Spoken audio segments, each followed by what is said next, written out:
Yo, what's up, Cujo?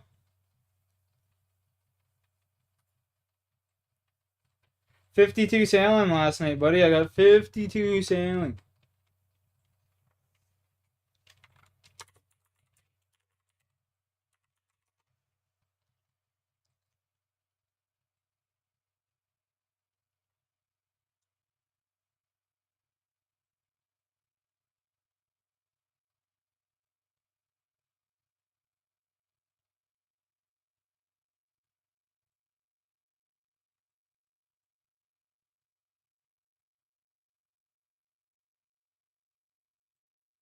Jeez, appreciate it, bud.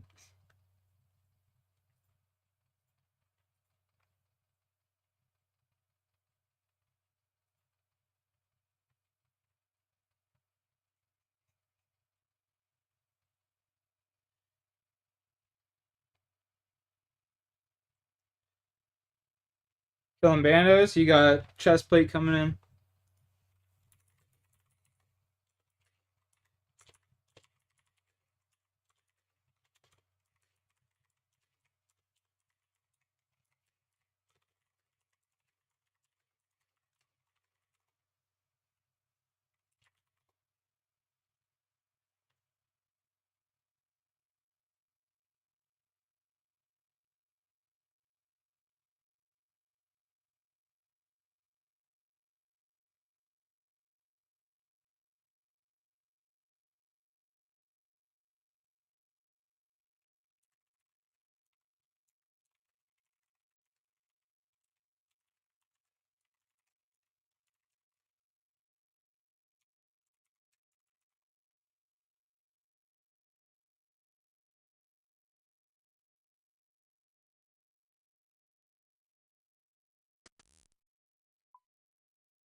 How's my Rocky?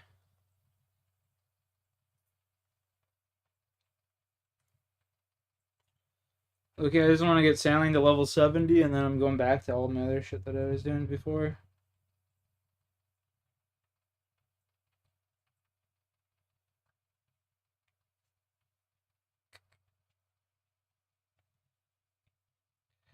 How's my boy? How's my boy?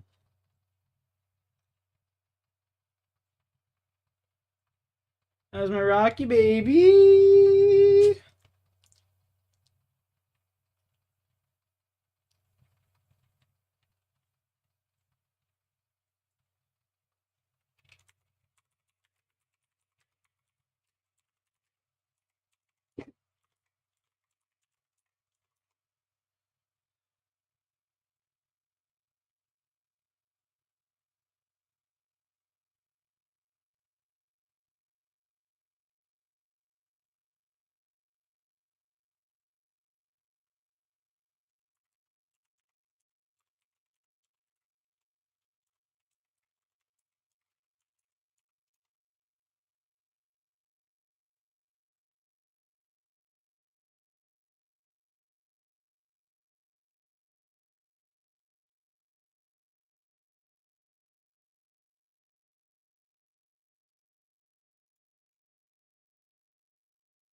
Take all this shit back. We'll salvage, and then we'll go back.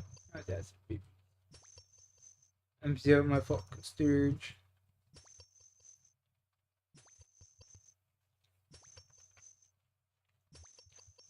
Empty the storage. I rock you, baby. Oh, my babies. Annabelle coming up this weekend? Is Annabelle coming up this weekend? Yeah, she is. Yes, she is. Annabelle's coming this weekend. Yeah. Yes, she is. You gonna party with Annabelle this weekend? Yeah.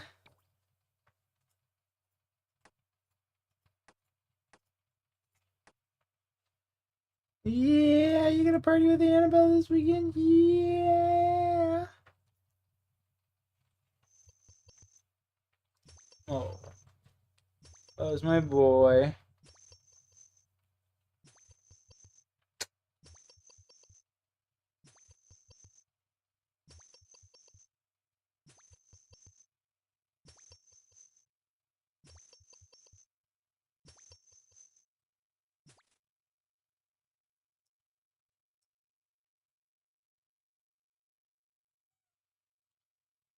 What's wrong?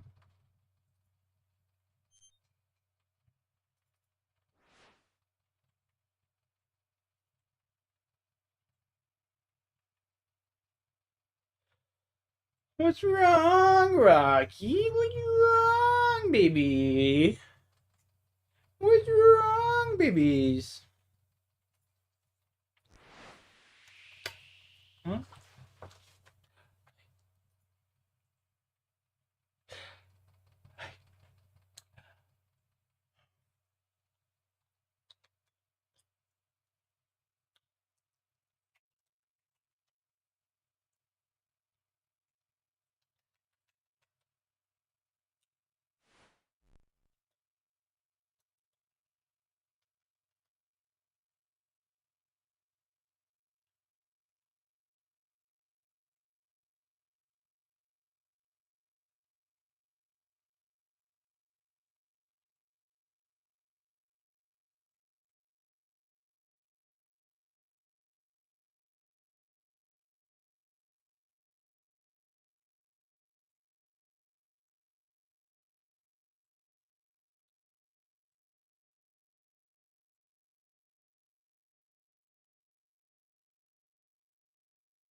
What's wrong, Rocky Bear?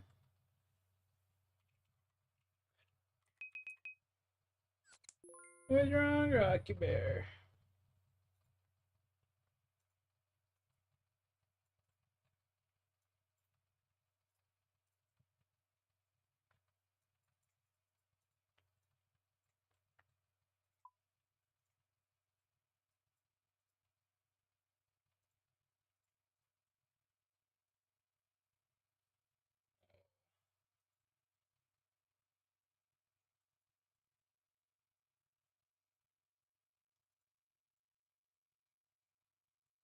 What's wrong, Rocks?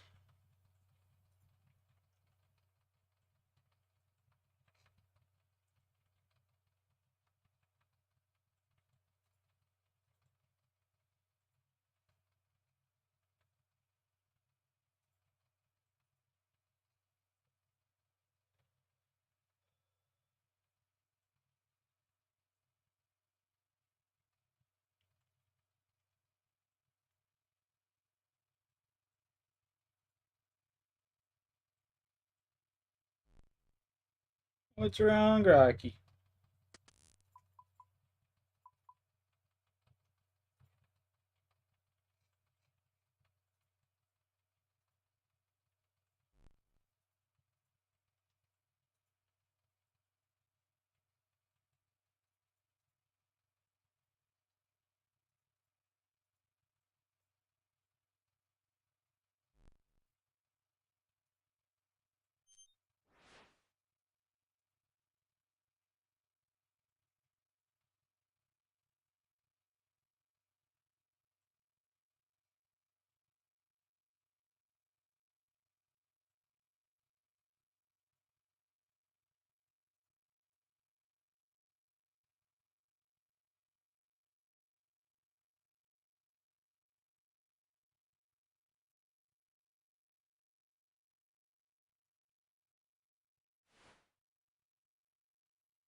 Doing that selling grind again? Yes, sir.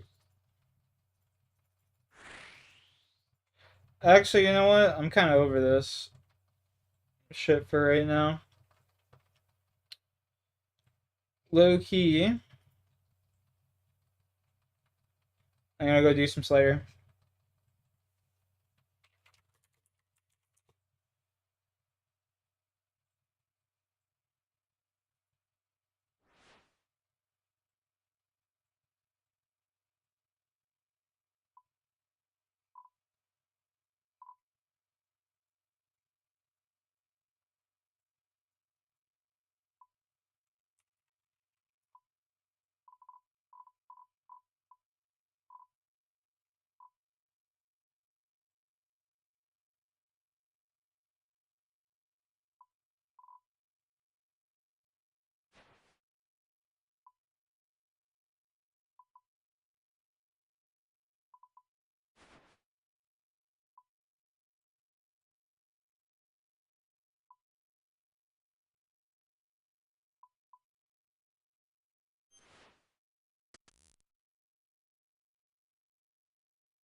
Dock up on Tutorial Island? Yeah, let's do it.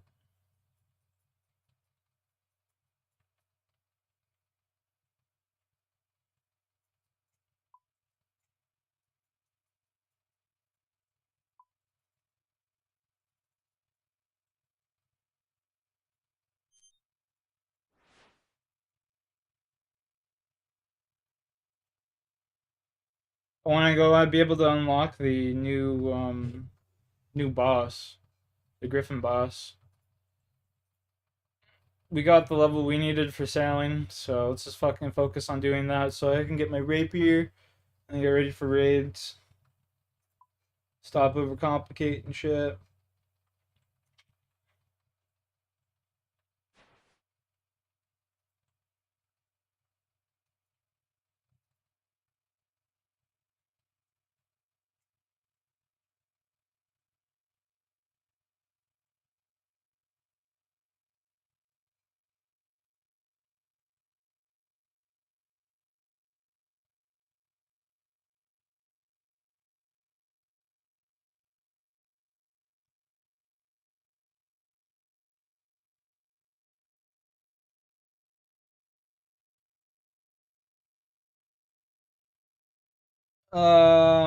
I've got to get the points to be able to get it.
What do you mean resetting though?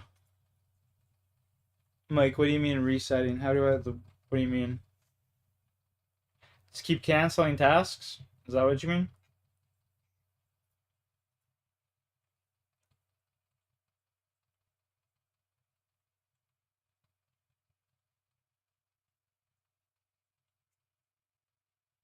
If you don't get the task, go to Terrell. Dude, who the fuck is that, to be honest with you?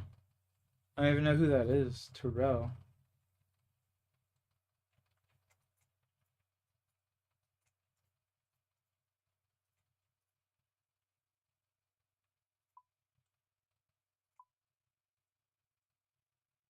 Where do I see my bank settings? In Bertho? Oh, no shit. No shit. Why, do they have a higher rate of giving griffins or something?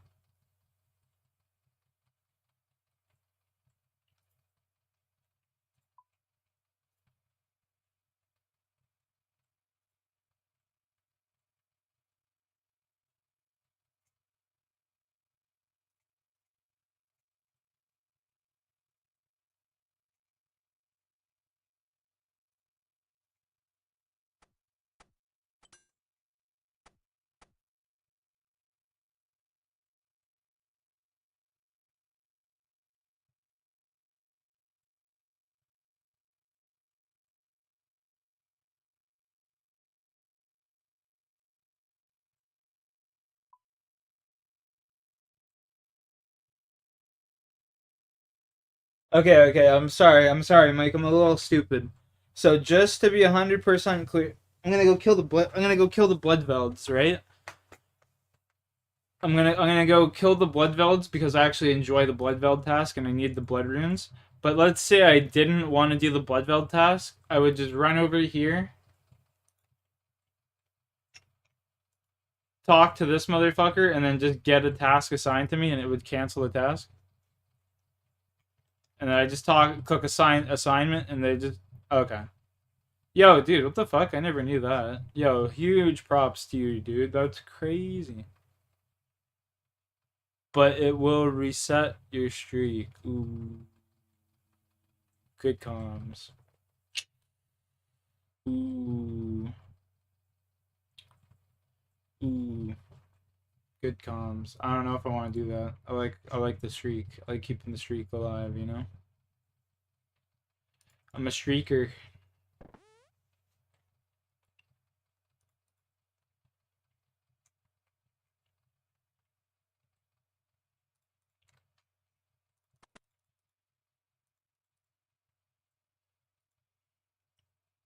You know what they can do? They can release sailing, but they can't make it so that when you do a birdhouse run, but when I'm ready for the Griffin task, fair, fair. Good comms, brother. Good comms.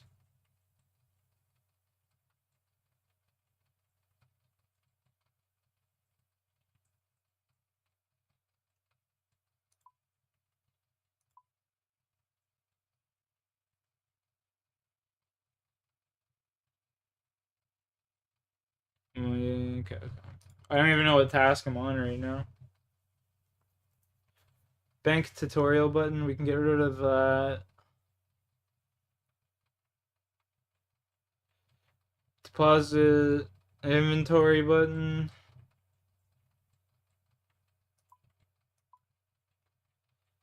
How do I get rid of deposit lock settings? There we go. Okay, so it's deposit lock settings.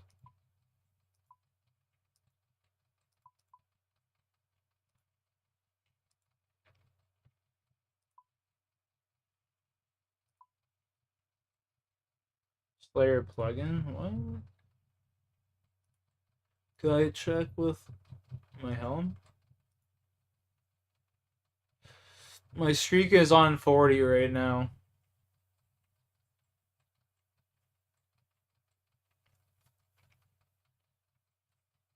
My streak's on 40 right now. I want that 50 bomb, don't I?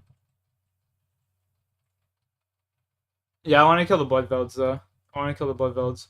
Wouldn't I get a lot of points, too, if I do a 50 streak, though?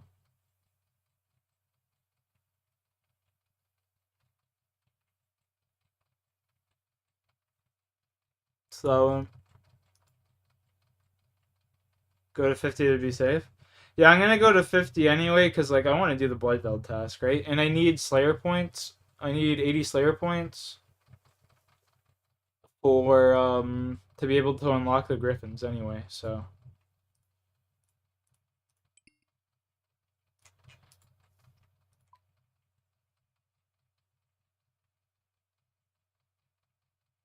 Yeah.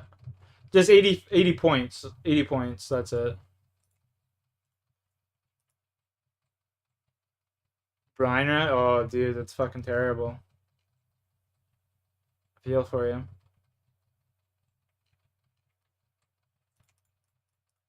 I have a maxed out fucking bank storage right now. What the fuck?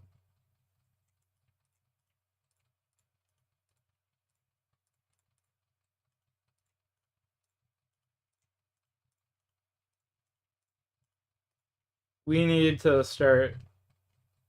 What the fuck?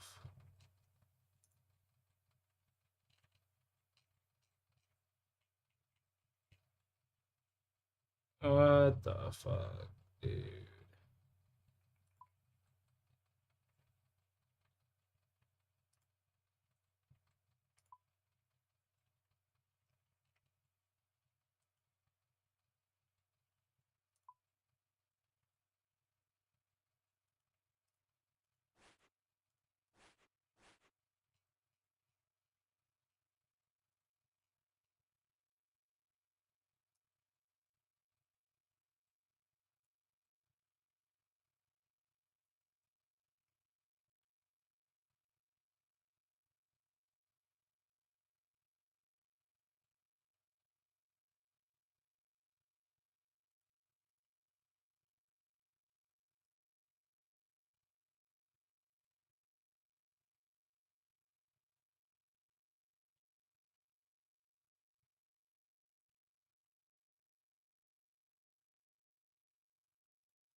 180 plus of them? Yeah, fuck that, dude. I ain't gonna lie, you would not catch me doing that.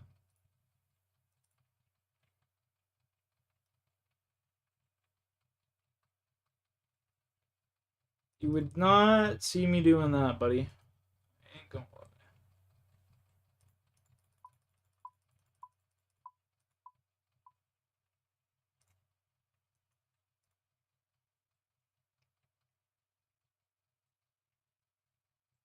Brine rats, dude, that's fucking cancer.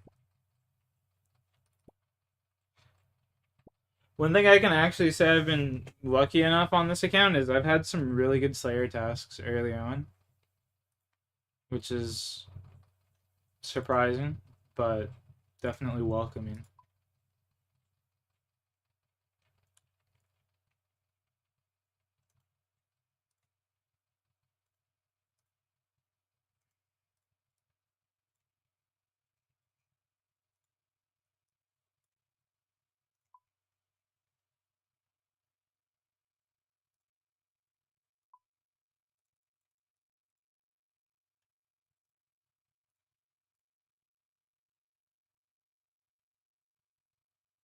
Yeah, I'm going to Kren.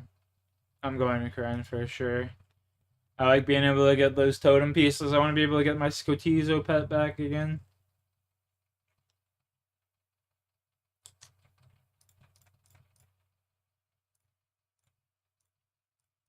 I want to go get my Scotizo pet back. It'd be pretty cool to get an Onyx from him too, but you know, beggars can't be choosers. Isn't that right, Rocky baby? Rocks, my man, I want to smoke a toke so fucking bad right now. I want to smoke a toke so bad, but you're sitting on me right here. My guy. Yeah, my guy. Yeah.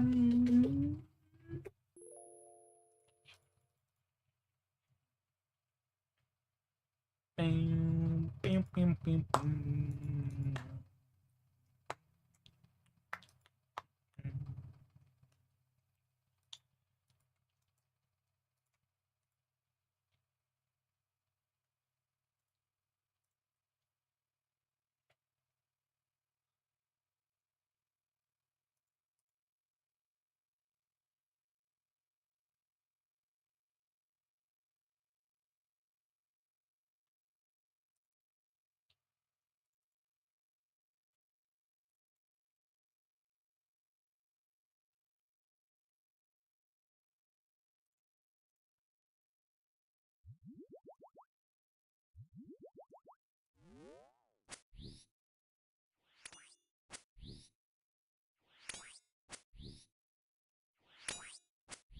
Nice.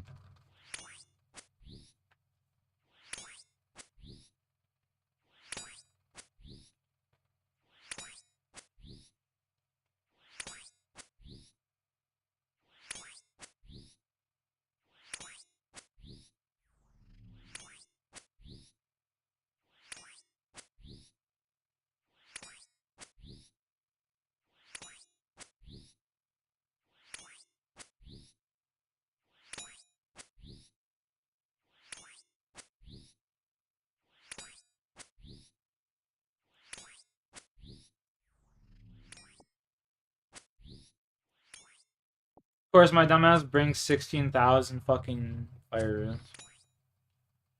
Yeah.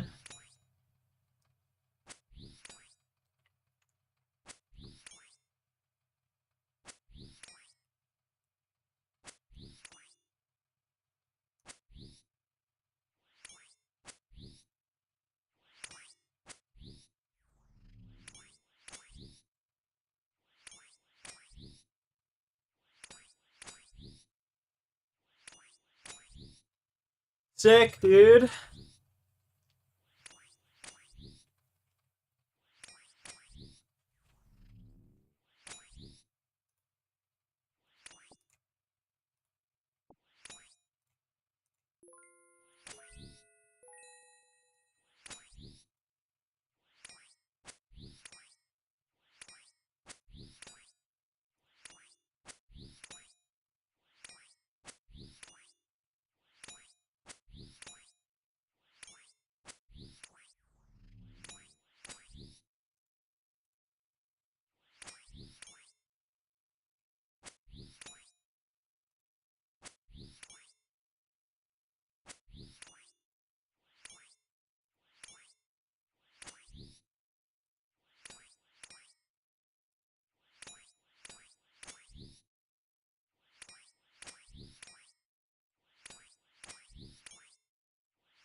going on with your guts recently, buddy? Hey, what's going on with your guts? Yeah, you. Mr. Magoo, looking at me all funny.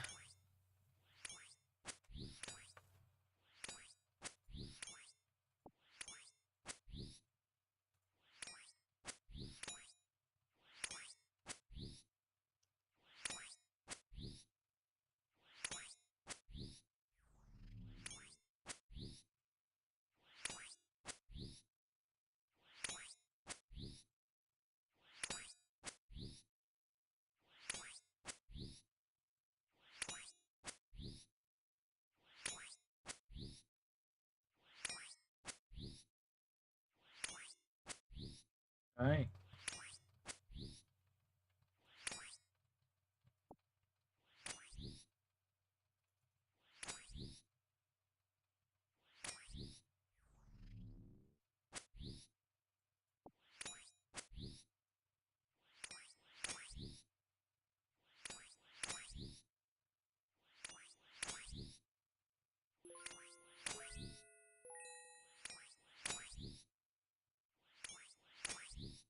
My character Hylux, it sounds like my oven's going off. Like the timer on my oven. Okay, Rox, I gotta move you, buddy. Oh, there we go.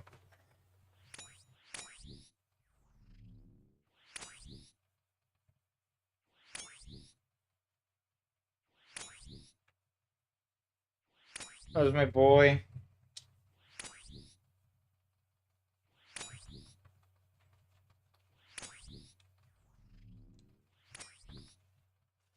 Alright.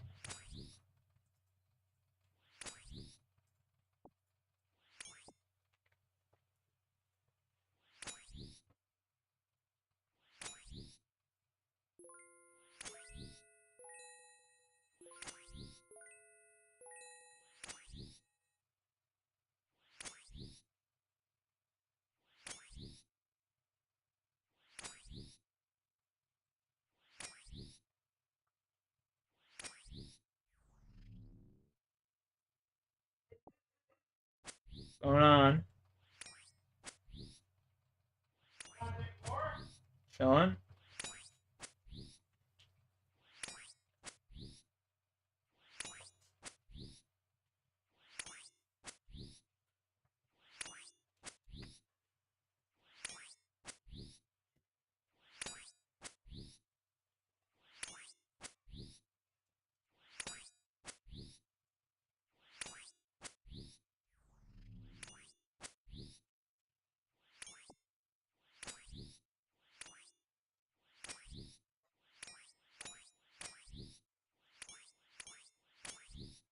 Going on.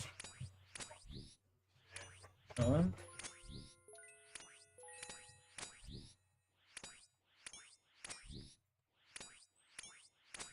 Ooh.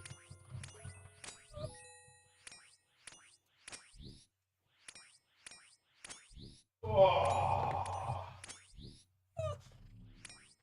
Go get him. Go get her.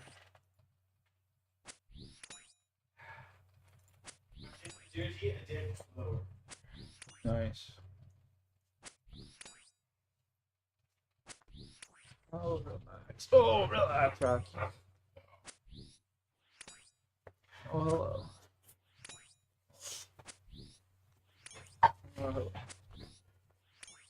Oh, man. What's going on? Oh, yeah. Going? You got this amazing goddamn graphics card and all this shit and all this RAM and computer processing power in your fucking computer when you play shit that looks like it was fucking drawn by a fucking... Made in the 1900s, you mean? Yeah. Yeah, I mean, I play games that are made modern day, too. Yeah, that's true. Relax, man. I know, he's fucking excited. Holy. Somebody's shaking. Nothing to be shaking about. Oh. Today. That's alright. Just did a bunch of cleaning. Believe it or not. Thanks. Go to the game tonight? No. Okay.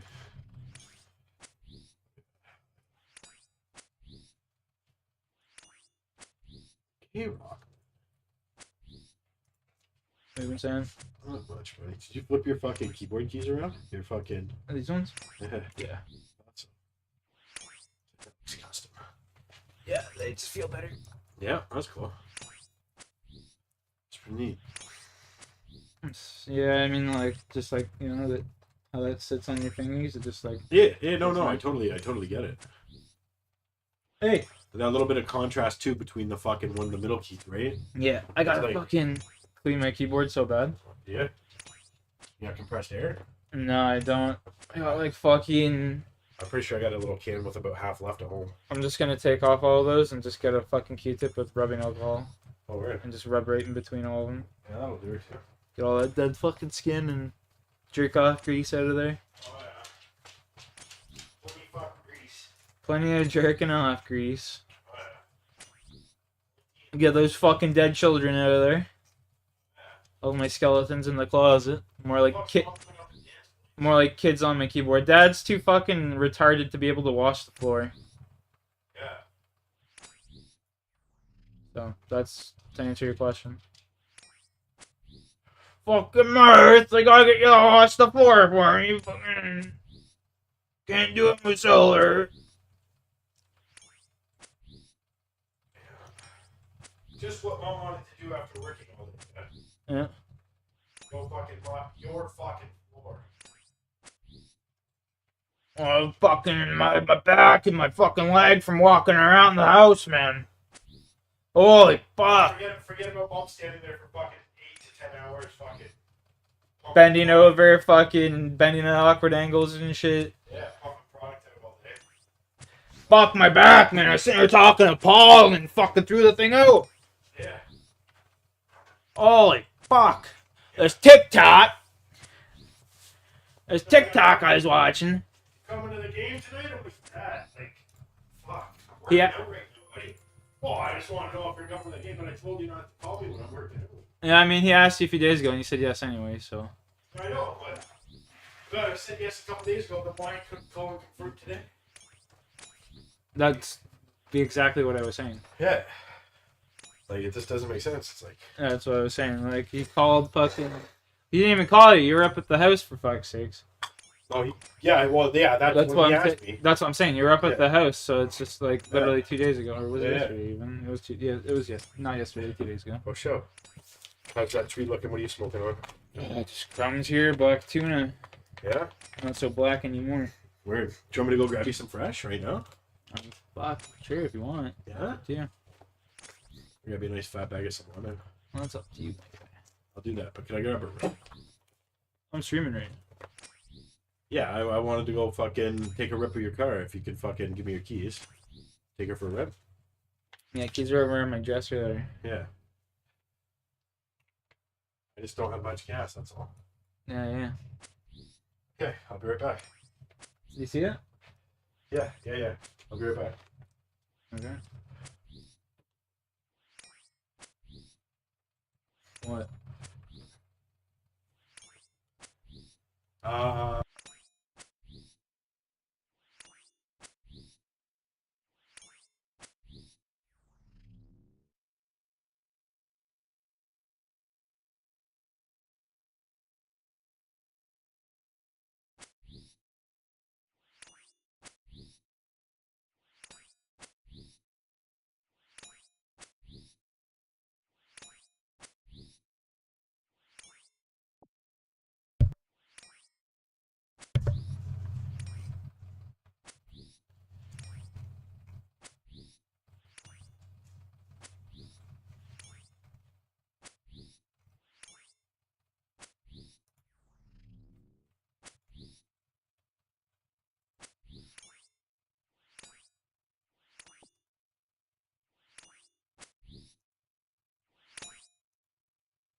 There we go. No, it was perfect. It was so perfect. We had it aligned. We had the stars fucking aligned, boys. There we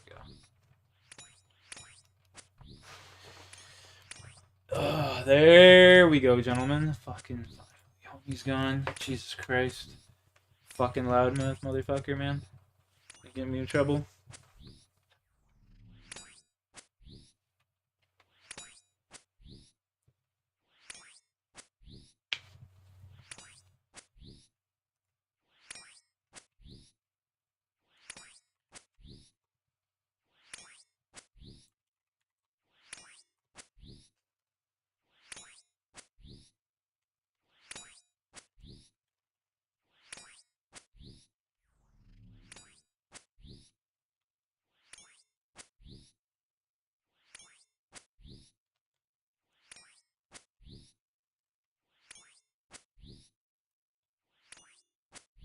Yo, Mike, you still here, buddy?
Never say no to a blood valve task just because of the fucking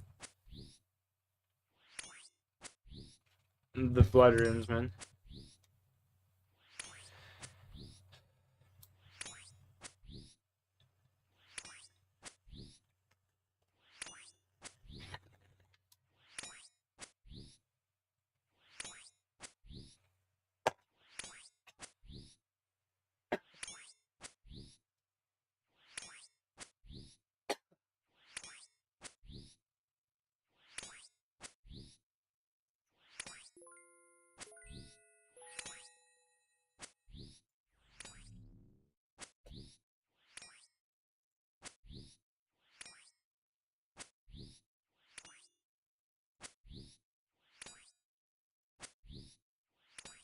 I should get the Ash Sanctifier.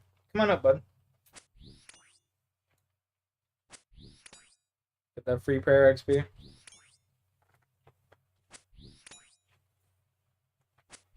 You're just obsessed with me today. Why are you so obsessed with me? Everybody knows.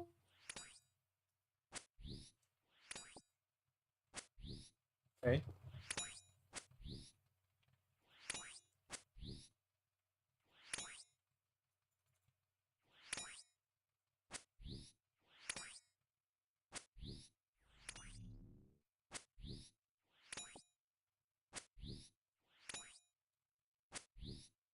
Hi, Rocky baby. Hi, Rocky baby. Rockabye baby.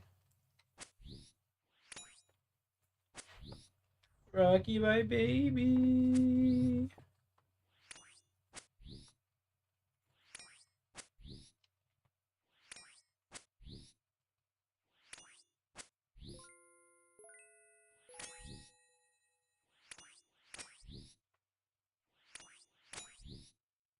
Almost 34 sailing. Nice, dude. Nice. Are you doing the Barracuda trials?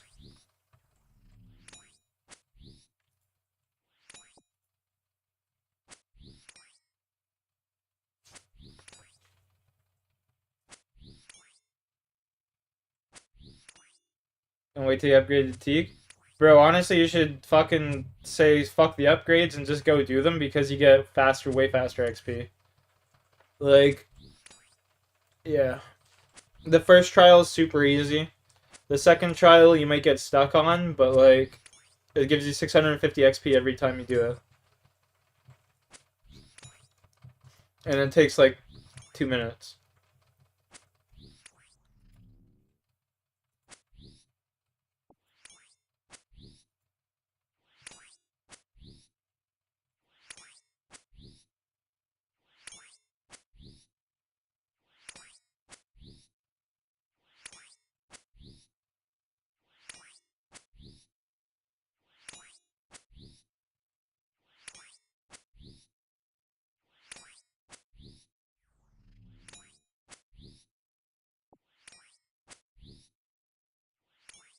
You know what I miss? Being able to put 4 runes in my pouch.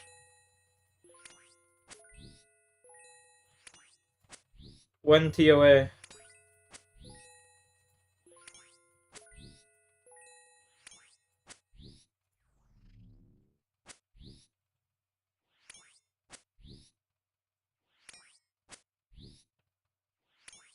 You can't upgrade from any port. Yeah, I don't think you can upgrade at any port either. Some ports are bigger than others. Some ports have more things. Like the Hesidius port is terrible. Like the Hesidius port is literally garbage.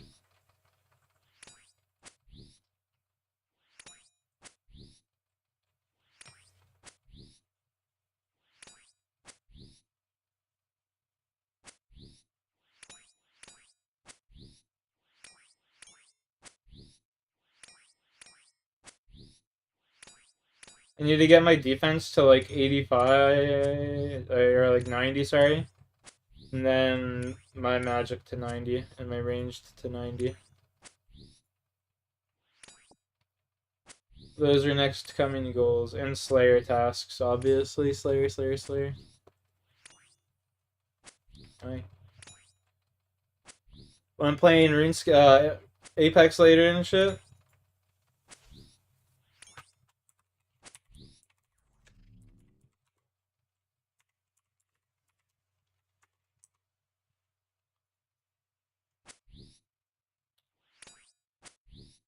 I might start just AFK in the crowd.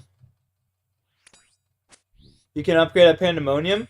Yeah, so what you do is you go to Pandemonium, and then you talk to the guy on the boats. His name's like Jim or something like that. You right click him, and then it should say buy boat, customize boat, whatever. Actually, now that I'm thinking about it, you can upgrade at most. You just gotta right click the person you would buy your boat from. Right click the person you would buy your boat from, and then it should work, honestly. Now that I'm thinking about it. But I don't think you can upgrade at every dock. There's some that are like really limited in the resources that they have.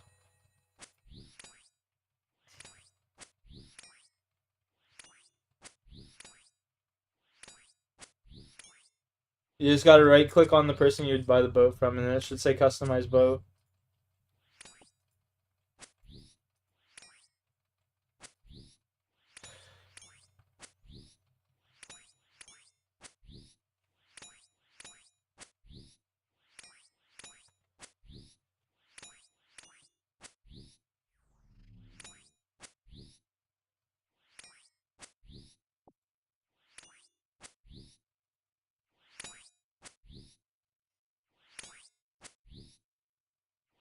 My advice, though, dude, is don't use too many of your materials upgrading your mid-tier boat because your last boat is like infinitely better.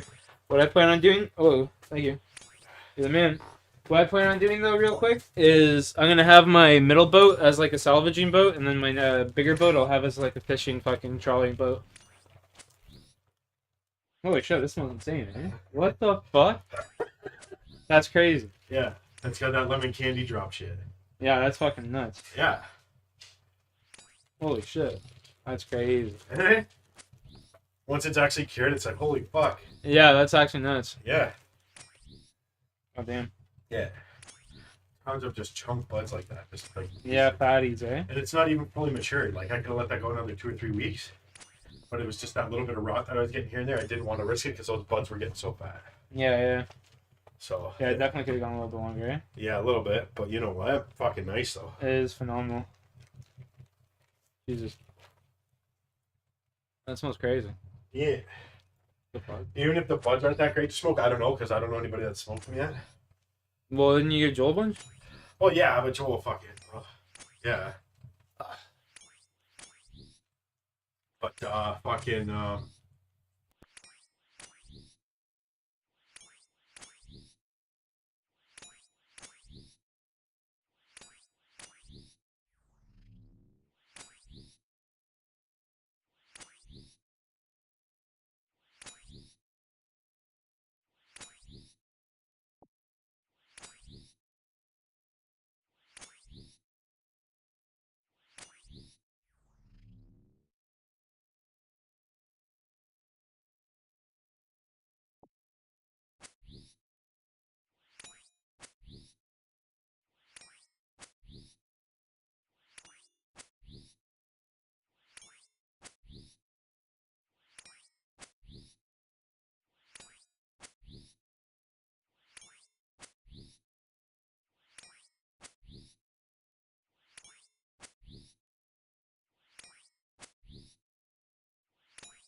Super good pheno. Yeah, there's the odd seed in it here and there too. I picked out 4 or 5. Whatever. That's alright. No, that's actually works in my favor. Oh, that's alright with me. Yeah. Remember that fucking pink kush we bought the one time? Yeah, it's just riddled. Just riddled with seeds, and it just got fucking tubes full of seeds. Oh yeah, man. I still got a fucking bunch of them. Oh yeah. Good. Yo, from 2015. Yeah. You know what I want to do? That's like old school pink kush too. That's like the real pink kush. The real pink kush, Back when yeah. pink kush was actually fire. Yeah, exactly. Back when it was fire, exactly. Remember that batch you got? It was just like a big bag of. Remind me of like bubble gum.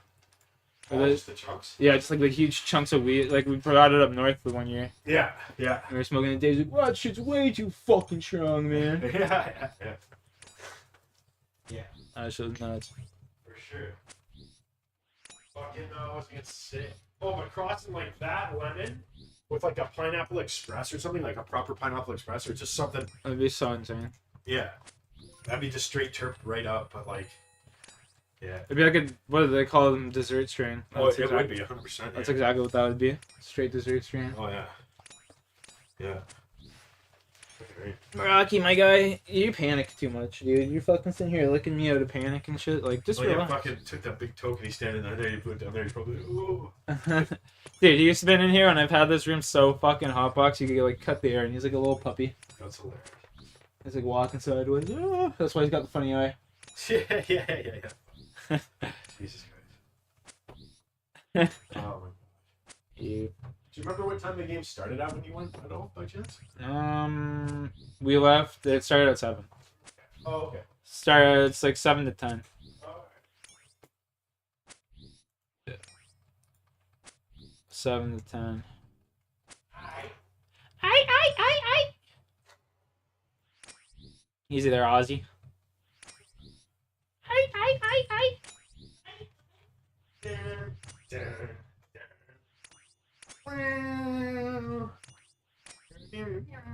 Yeah. You're a fucking rock star now, eh? Yeah. Fucking osmosis. Osmosis. Yeah. Mama. Finally fucking croaked. It's like the guy fucking had like a million fucking hoaxes saying he's been dead for fucking ever. What do you mean? You got cloned, he's still alive, man. Yeah, fair enough. What am I saying? He's a rocket scientist right now. Putting bats into space. Yeah. Yes, sir. What are your plans for the rest of the night? Going to go to this hockey game, obviously. Yeah, I'm gonna go to a hockey game, and when I get home, actually, I'm interested now. Because I just set that bag. I haven't touched it in weeks, right? Of that fucking those cure bags. So I want to go home and squish some of that now. Oh, fuck. I got the jars and shit sitting there, so I might try and fill one of those up tonight for you. You foul beast. Yeah. That's fucking crazy, time. Oh, it'll be so good. If the weed's that terpy, the fucking dabs are gonna be fucking almost probably disgusting. Like, check this shit out, dude. This shit's fucking just nuts. This is the I have no fucking clue. Oh, yeah, this one here. Yeah, that shit there is just stupid. Yeah, I remember this one. Yeah, it just turned into fucking powder almost. Yeah, I remember that one though. It's fucking just stupid. I remember in high school you made that like puck of wax. Yeah. And it was like brown. It's like that shit just like pressed together. Yeah, it's like that, eh? Yeah. Cause It's like it's like full melt basically. It like just like melts and just like leaves nothing. Yeah. Like, no trace of anything. Fucking perfect. Yeah. That there, I squished it when it was still so goddamn wet. Like. Yeah, I mean, don't know whatever. It's just like so terpy too. Like. Yeah, that would be why, because it had all the terps though, because it was so wet. It's fucked. Delicious. That's super cool. I've been saving that shit like candy. Yeah, just savoring it. Eh? Yeah. That's fucking It's weird. like, usually I just smoke like huge globs of oil, but that shit's just like little bits. Yeah. Little bits. That's super cool. Fucking right. This motherfucker's been like on my nuts all day. Get off my dick.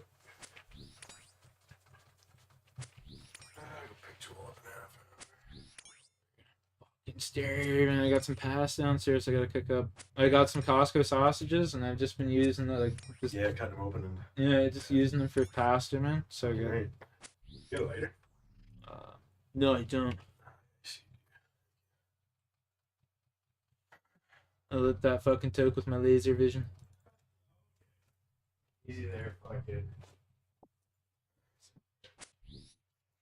Keep it relaxed. Clark Kent, actually.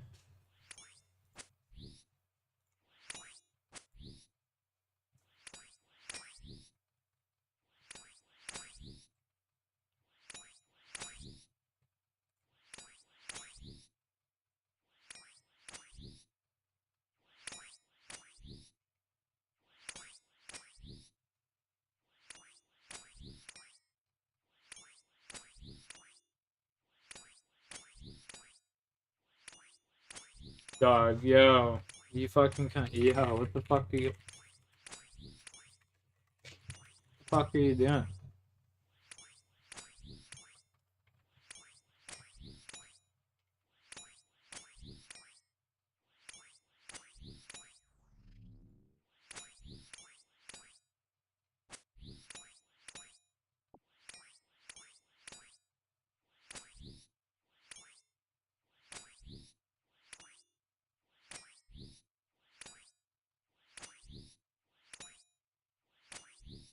Fucking goober.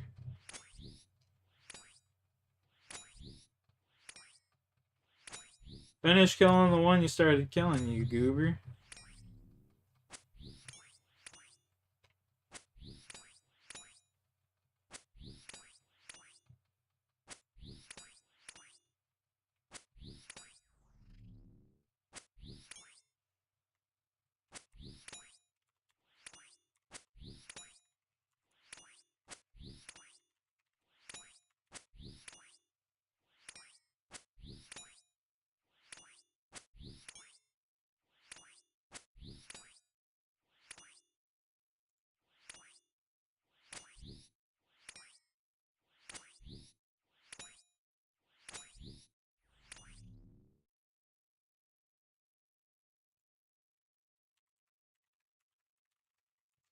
All in front of you.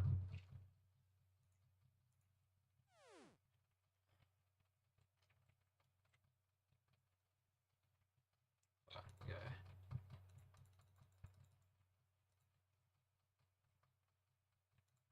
There you go.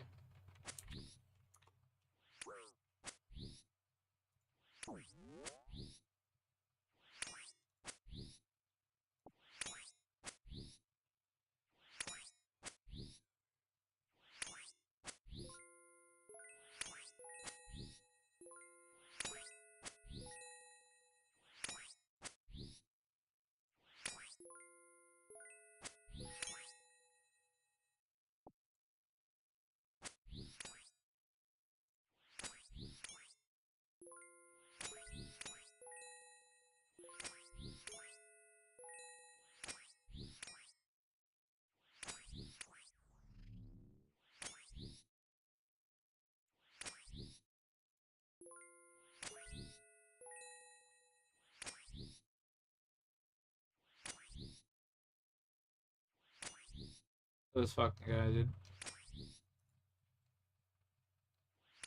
Telling me he's just gonna leave a high elk on the ground like that?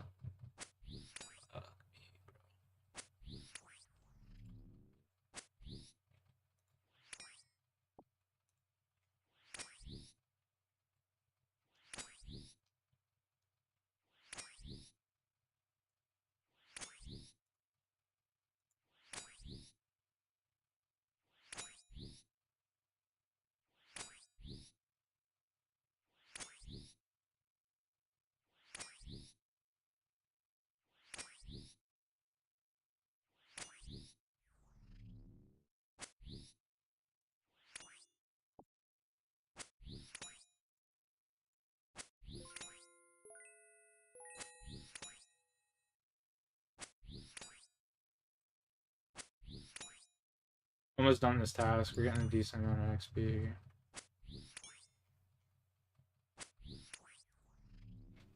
Who is it? Go see who it is. Oh, thank you, Rocky. My dog was just crushing me. Weed's fucking dank, though.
You're just gonna fucking sit downstairs and mope or what?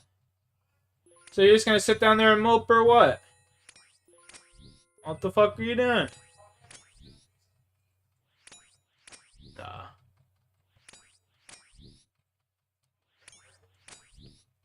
Now I'll come down there. I'll go make something to eat. Fuck. Okay.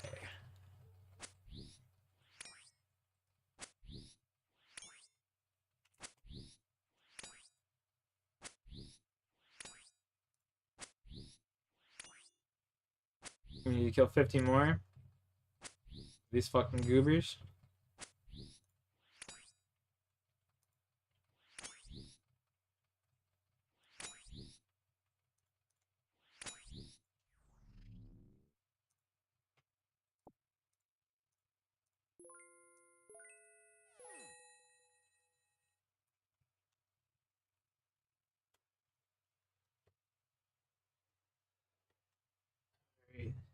Get going.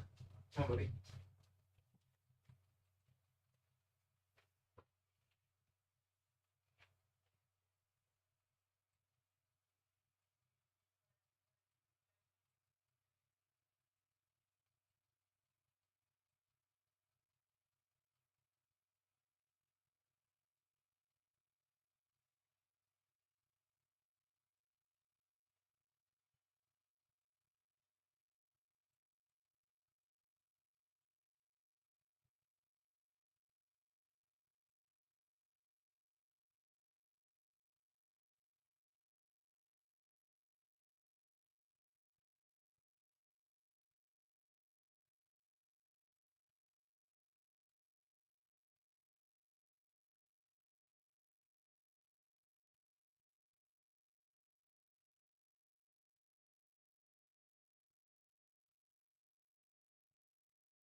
Stone? Damn. Let's go.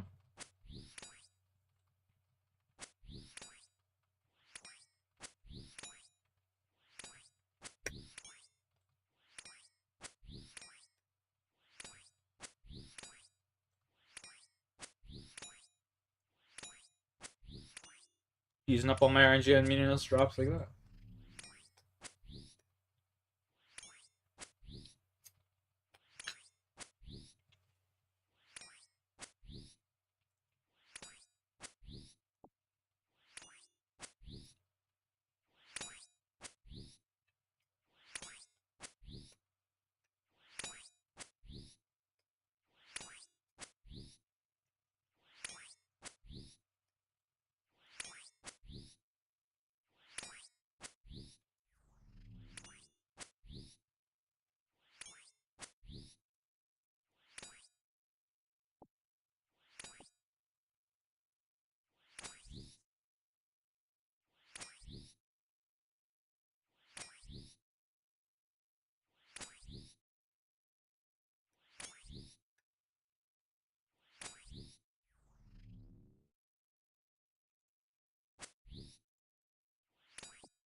Now we got a bunch of hard clues we gotta do. 3 hard clues. I'm feeling third age piece, boys. Imagine.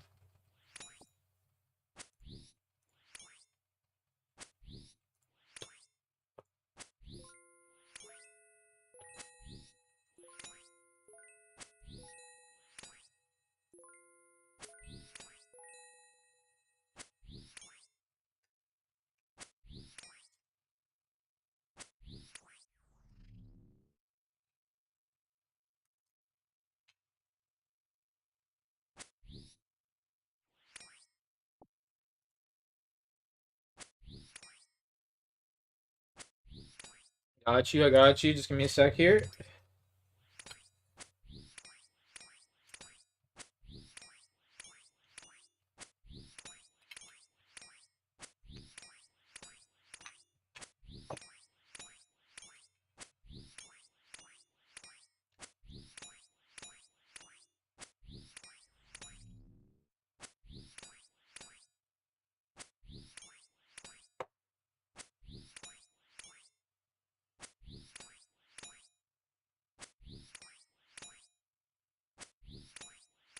Still at Bandos there. Any luck on anything? Boots or anything?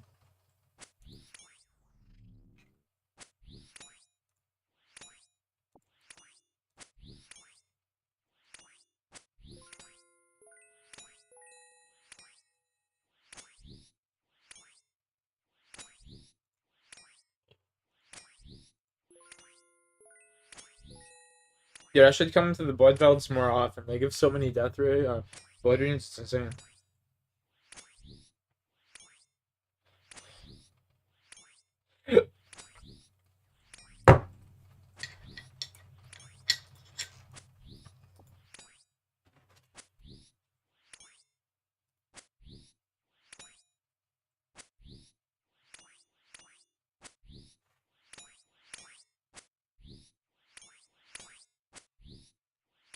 I can't even smoke this because my brother stole my fucking lighter.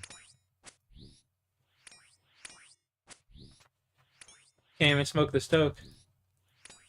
My brother literally stole my lighter. That fucking bastard.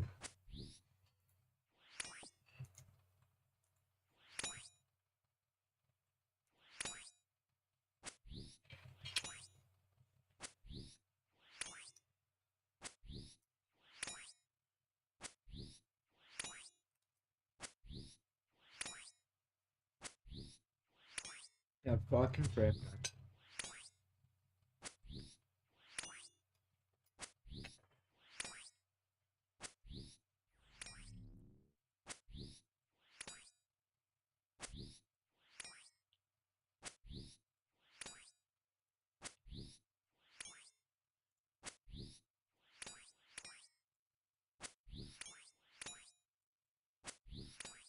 What a goober.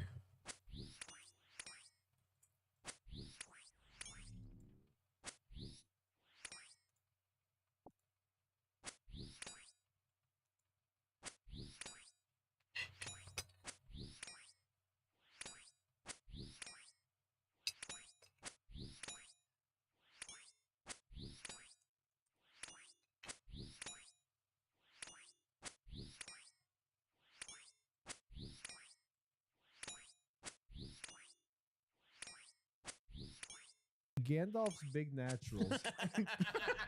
Are you there? How's it going? Hey Gandalf's Big Naturals. I have strong doubts that your call is even real from your message.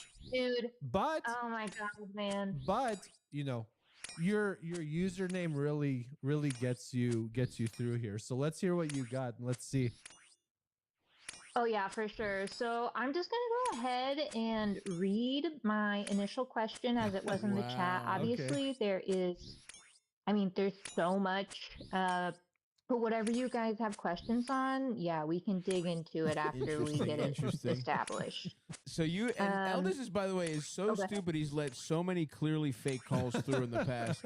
So to arouse his suspicion, you have to really bring in some heat. So and you sound earnest. You might be just a good actor. I don't know, but Let's without further ado, take it away, Gandalf's Big For Naturals. sure. Yep.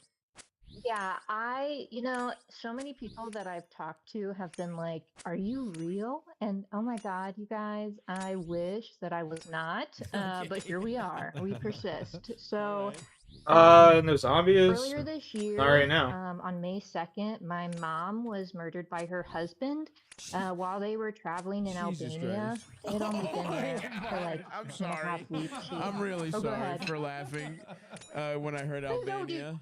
Okay, preface, listen, just to level, my like trauma response has been to compartmentalize this top tier, Yeah. and humor is the only way out, man. Thank you. So it's all good. You Also, don't have to tiptoe. I appreciate it, and we won't further. But it's more that it's just an incredible job by Eldis, because he's setting this up like you're like, I was in a gangbang with clowns, and they came in me, and I don't know which clown is and they won't take a paternity test.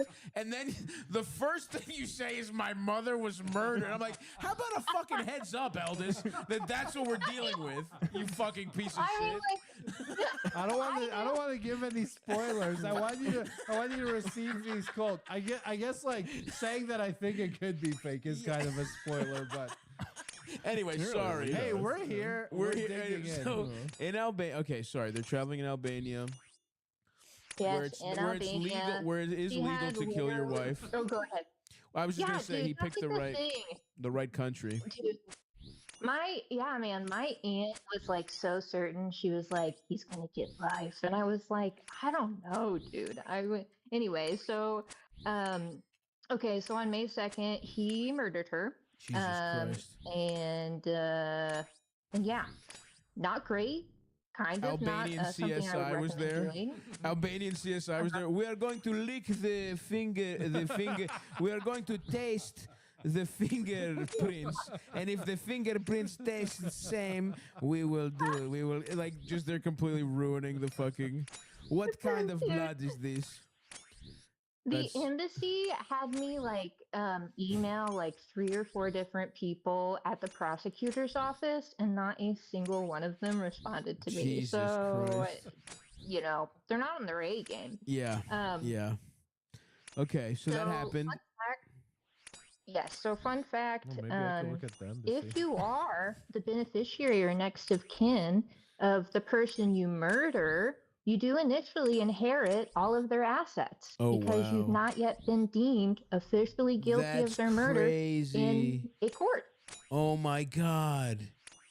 Yeah. So he gets Yeah, all. and Oh this my God. Wait, what? The husband, the guy who killed her, inherits all her mom's stuff because it's not proven because he's her husband. Is that universal or Albanian? Good Dude, question. and here's the thing, not to get too graphic, but he was covered in her blood. Jesus and Christ.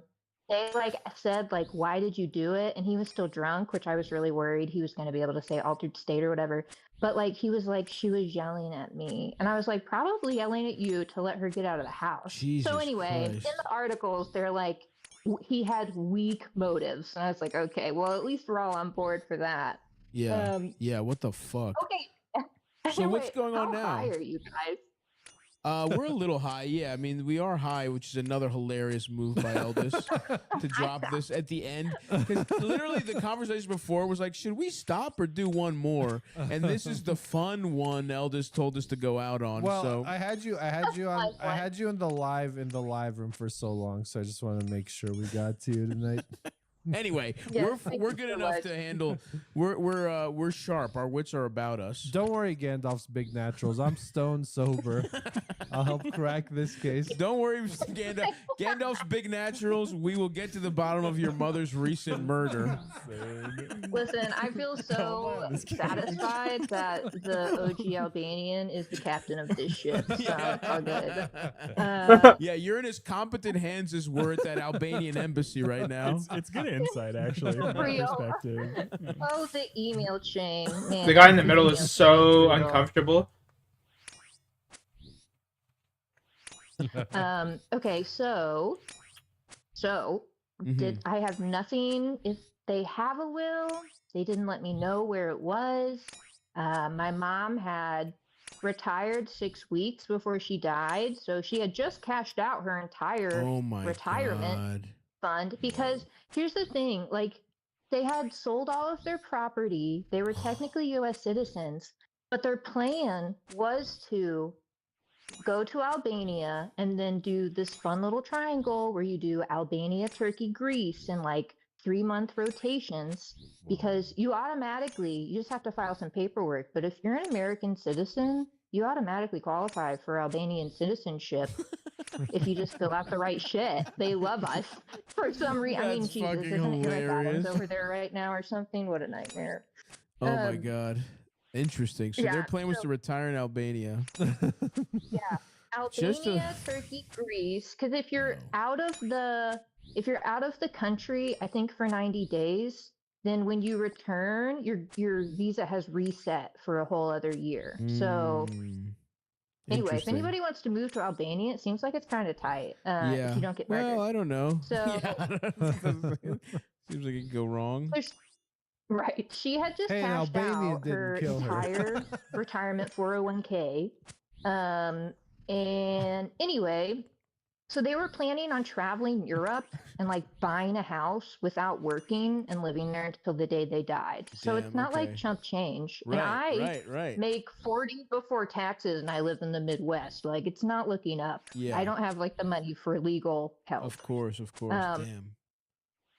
So 2 weeks ago, while he was incarcerated in Shkoder, Skoder, even yep. though, yes, even though he had like, anyway, half-hearted attempted to like kill himself after he killed her initially. I Right. guess he wasn't on a watch list, so they like left him alone for a Yeah. while, and he hung himself with a bed sheet. But he didn't finish. Fuck. That would So have he been didn't. awesome if he killed himself. Skoder is in the north, by the way. Well, And no. they're real villagers up there, so I'm not surprised by the lax legal system. That's where I think they still like uphold the kanun and shit there, the blood oath. Yeah. So, Perfect. you know, Perfect. How does the they're Barracuda thing work? Here, I'll show you. Which trial are you doing?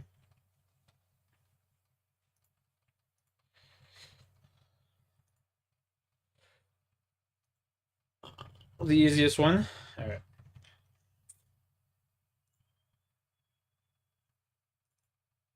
Brother, where the fuck is my stream?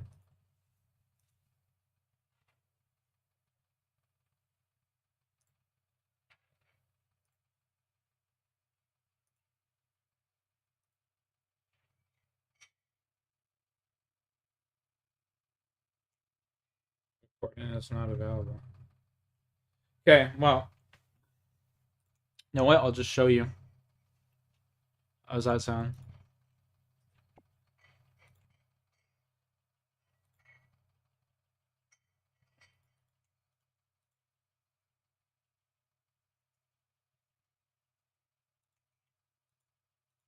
No problem, no problem.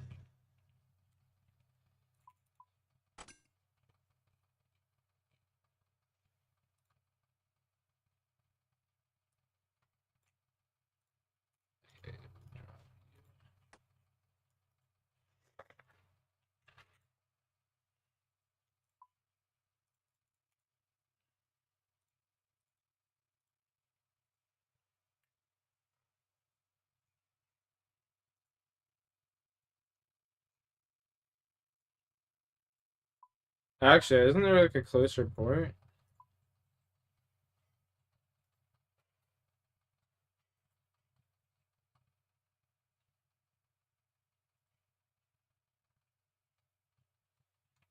I think there's a closer teleport I can do. Just hang on a second here. I might be learning something here. Using my intuition.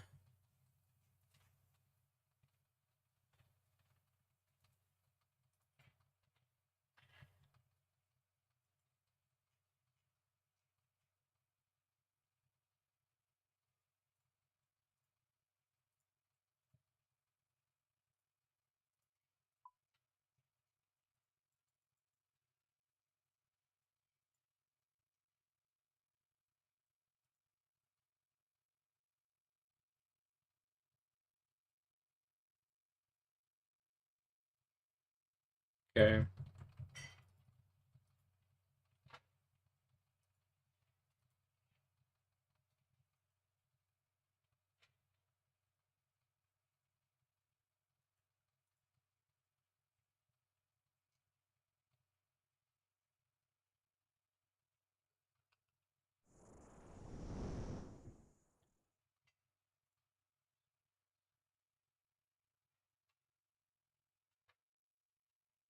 Dude.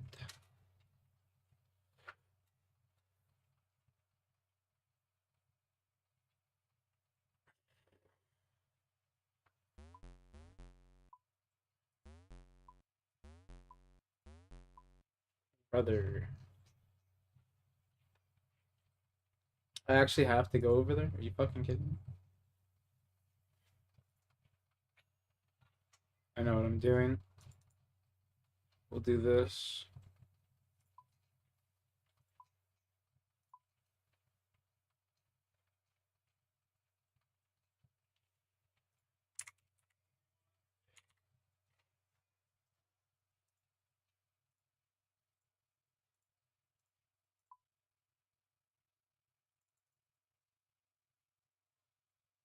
Appen Milfs, that's the guy's name.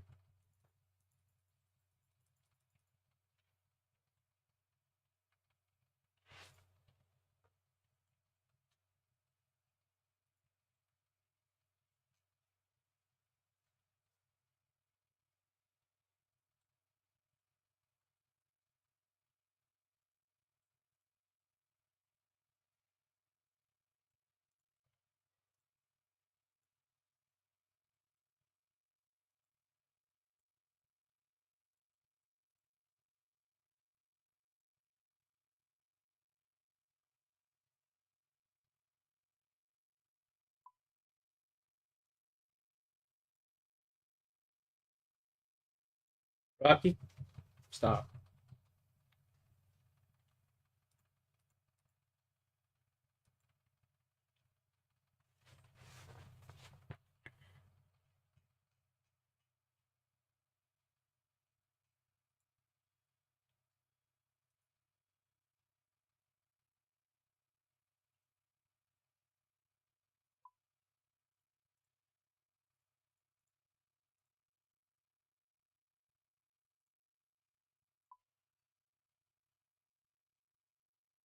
Low key, I think it's better just to port here if you're gonna be doing Barracuda trials.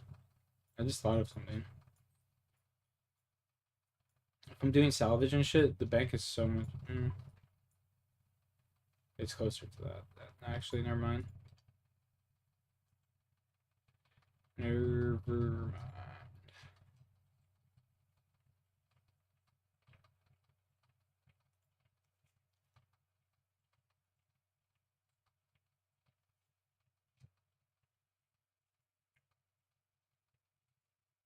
Yeah. Carid? No. But like Temporos does.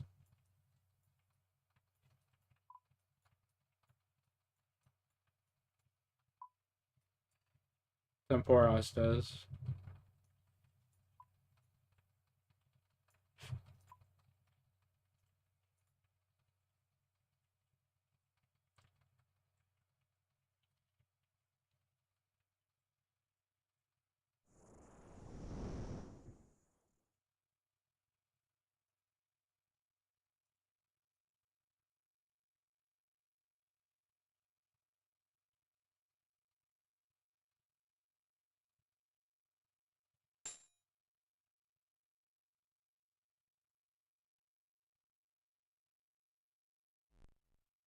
Alright, here we go.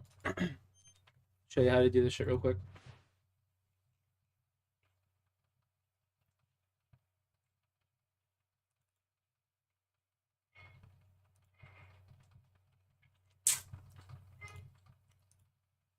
So you see these little whirlpools on the ground here?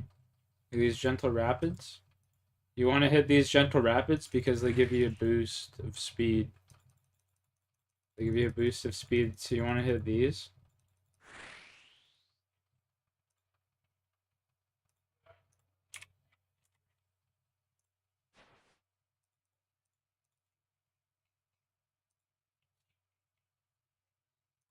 So what you do is you come over here and you talk to Rum-Relic, right? Start trial. I'll do the swordfish trial because it's the first one you're doing. It will like log you in like this, and you start the timer, and everything starts when you first click. So what I do is click, and I click right towards the whirlpool,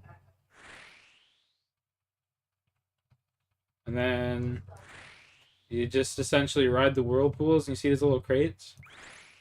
Trying to get these crates here. Up in the top left, it shows you what you need. So 14 crates and 1 liquor. So you just follow these. Ooh, shit.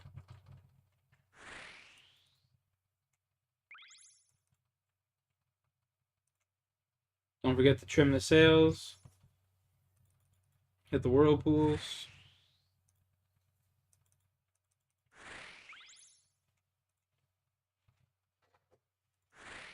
And then you want to click on this boat, and he'll give you some rum.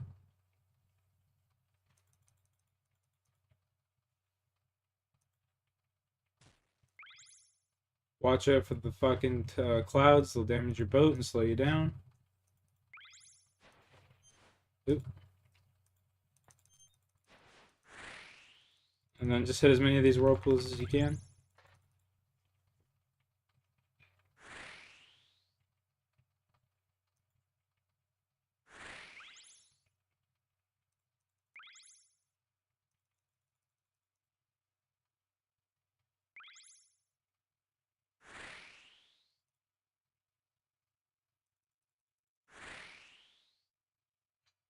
And then just click on this guy, and when you get close, you'll throw in your thing. Boom. Easy. And then each time it just adds more. So there's like 3 lanes you gotta do. You know what I mean? See how there's this lane will get filled up. The middle lane's the first one, and then it will go to the outside lane as well at the end. You just gotta figure out the most optimal path for each one, you know?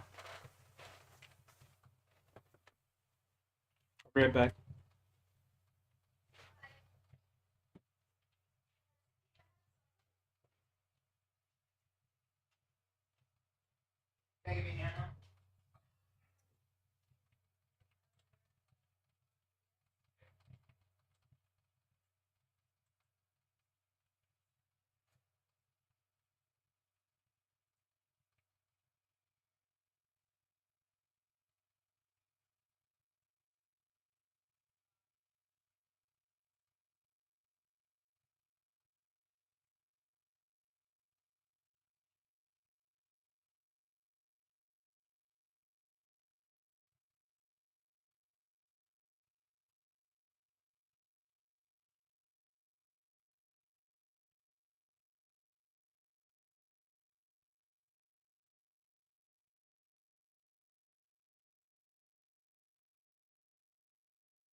Might as well get the next level here anyway.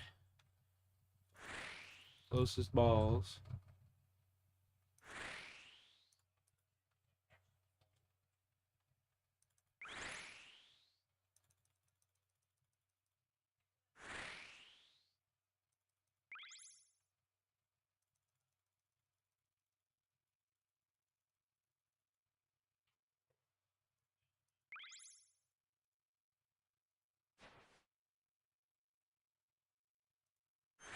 Oh, dude.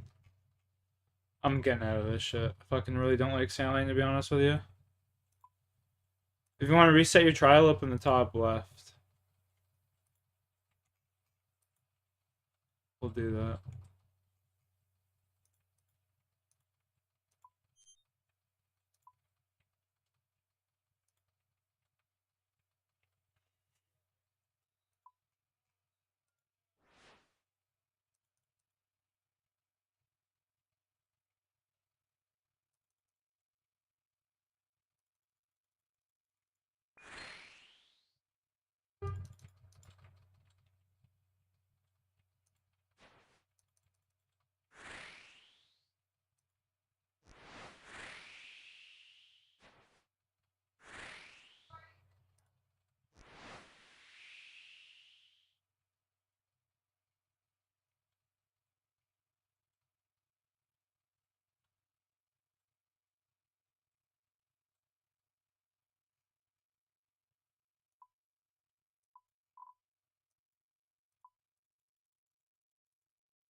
No worries, man. No worries. I hope it did. I hope it did. It's easier to show you than it is to explain, if that makes sense. And then what you want to do, listen. So that route you just took, those boxes will be there permanently, you know what I mean? So the next time you go and do like we way tier 2, right? So you beat the time that you want, you get tier 2. They're going to add like another lane that you're going to have to go around. And on tier 3, there's 3 lanes, you got to go collect each one, right? And it's all just like memorizing the pattern of how to move around. Super easy. And then you take this key. You take this Stormy key. And you go to Pandemonium.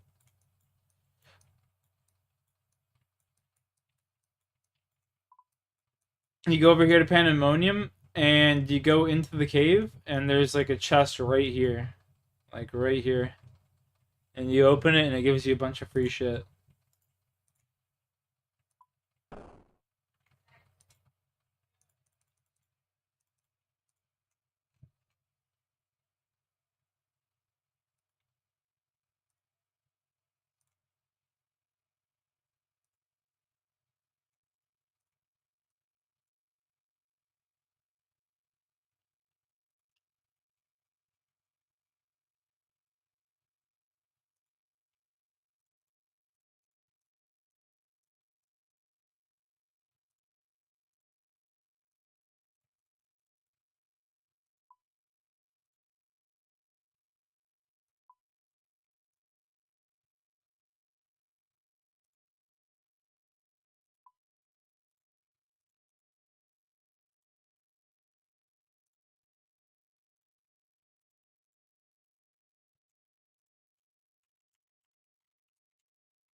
Gandalf's big naturals.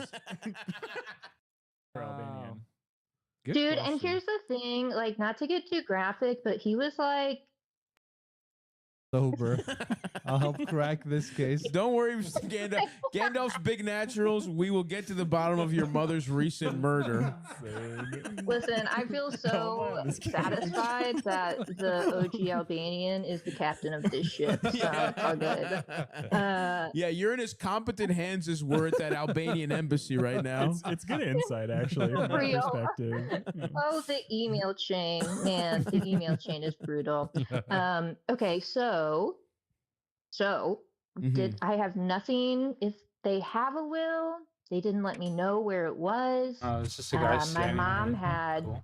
retired 6 weeks before she died, so she had just cashed out her entire Oh my retirement God. fund. Because here's the thing, like, they had sold all of their property. They were technically US citizens, but their plan was to go to Albania and then do this fun little triangle where you do Albania, Turkey, Greece, and like if you don't get murdered. Well, I don't know. So Seems like it could go wrong. right, she had just Hey, an cashed Albanian out didn't her kill her. entire retirement 401k. And anyway, so they were planning on traveling Europe and like buying a house without working and living there until the day they died. So it's Damn, not like okay. chump change. Right, and I right. make 40 before taxes and I live in the Midwest. Like, it's not looking up. Yeah. I don't have like the money for legal help. Of course. Damn. So 2 weeks ago, while he was incarcerated in Shkodër, Shkodër, even yep. though, even though he had like, anyway, half-hearted attempted to like kill himself after he killed her initially. Right. I guess he wasn't on a watch list, so they like left him alone for a Yeah. while, and he hung himself with a bed sheet. But he didn't finish?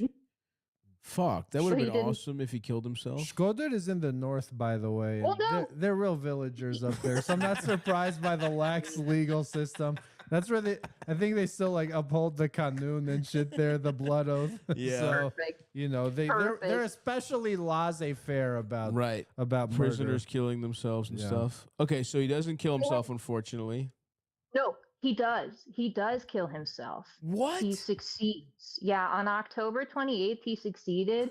And the Albanian embassy did not let me know, even though I had already emailed them 2 times this month. I guess, like, I wasn't on the list of people to call. my Like, I found out God. from a random lady in Connecticut. Holy shit. Whoa. So he killed himself in fucking Shkodër. Yeah. That's crazy. And now, Yeah, oh, like let me his guess. roommate- Albania refuses to release your family's assets. Eldest Yeah, fucking dude. cousins having you Mercedes right now off your mom's retirement plan. I just think they can't help me. Like, I don't know where the thing is like, what I need is I need to be able to get in contact with the executor of his estate. Obviously, I'm not a beneficiary because he hates my guts because I've been trying to get my mom to leave him since I was in high school. Right. So I'm not on that list. Holy fuck. So and- wait, if I'm understanding this correctly, the biggest legal problem is he was not yet like convicted of the murder. So at the moment he Exactly. died, he inherited all your mother's. He's in a gray area where now, Dude, where did I put the hard clue? whoever it was in his will gets all your mom's shit. I don't even know. Exactly. So it's like, so yeah, on the technicality that he had not yet been deemed guilty, he was still eligible to inherit her assets. Wow. And because he didn't have a guilty verdict, her assets are legally still part of his estate. Oh my And god. I asked the embassy, I was like, can you give me the contact of his executor? Because he only has like a 90-year-old dad and a 70-year-old sister I have never met before. Right. And if they have an attorney, I don't know. Right. But like, this dude was like a yacht broker who was talking about how he bought like his 200th like share of stock in Tesla. So homie has an attorney, right? Right. But due to privacy laws, the Albanian embassy cannot give me the contact information to his executor. So this is like, Hi. I don't know who this person is. So Rocky. essentially we're fucked. it's just this kind of scene like I'm completely removed from the equation. And so I guess my question is like what we're getting to is not legal advice, but when Where all the of fuck did this I put first the started, clue? like the first week that it happened, there was like a Tampa news station that reached out to my aunt and asked if they wanted to talk about it. And at the time, we were like, no way, let's not blow up our shit. This is already so crazy. Right. Ah, But now, I ah. mean, we're really running out of options. Boys, I gotta go back and watch my stream to figure out what I did with this fucking clue.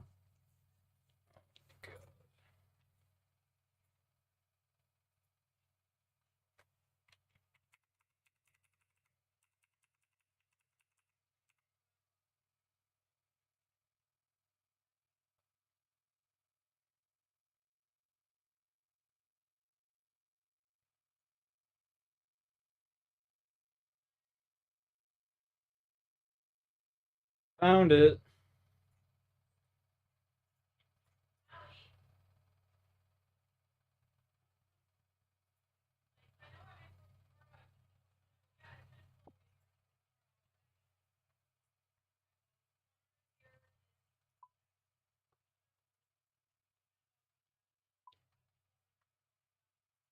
Hi. Hi, Rocky. Hi.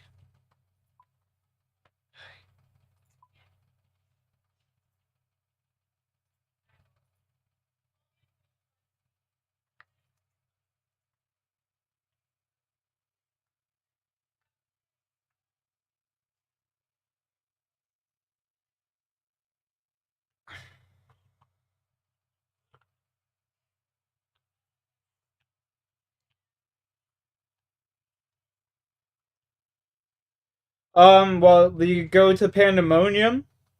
You go to that island Pandemonium. Then you go into the cave where the lead is, and there's a chest in that cave.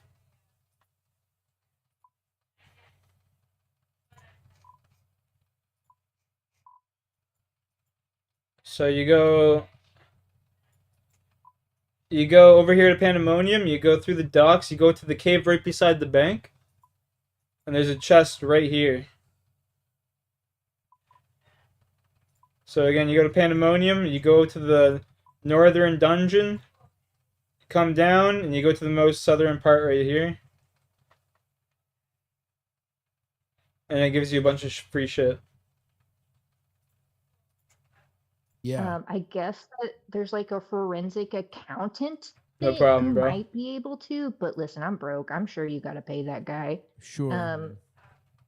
So I'm wondering if I should reach out to that news station in Florida and like ask if they want to like run my story to see if I mean like I have no idea what being in the public eye would be like or what kind like what I Right. would be like Right. opening, the door to, but I would hope that maybe like visibility would get me in contact with resources of like some rich dude who's just bored and doesn't have enough going on and like his favorite podcast is My Favorite Murder. Like what do I Yeah. do you Someone think gets it's to like be in the middle of a true go crime fucking I think a podcast. lot of news outlets would be happy Yeah, to hear that I Yeah. think, story. and I Yeah. think what you're asking is like, is it worth opening Pandora's box?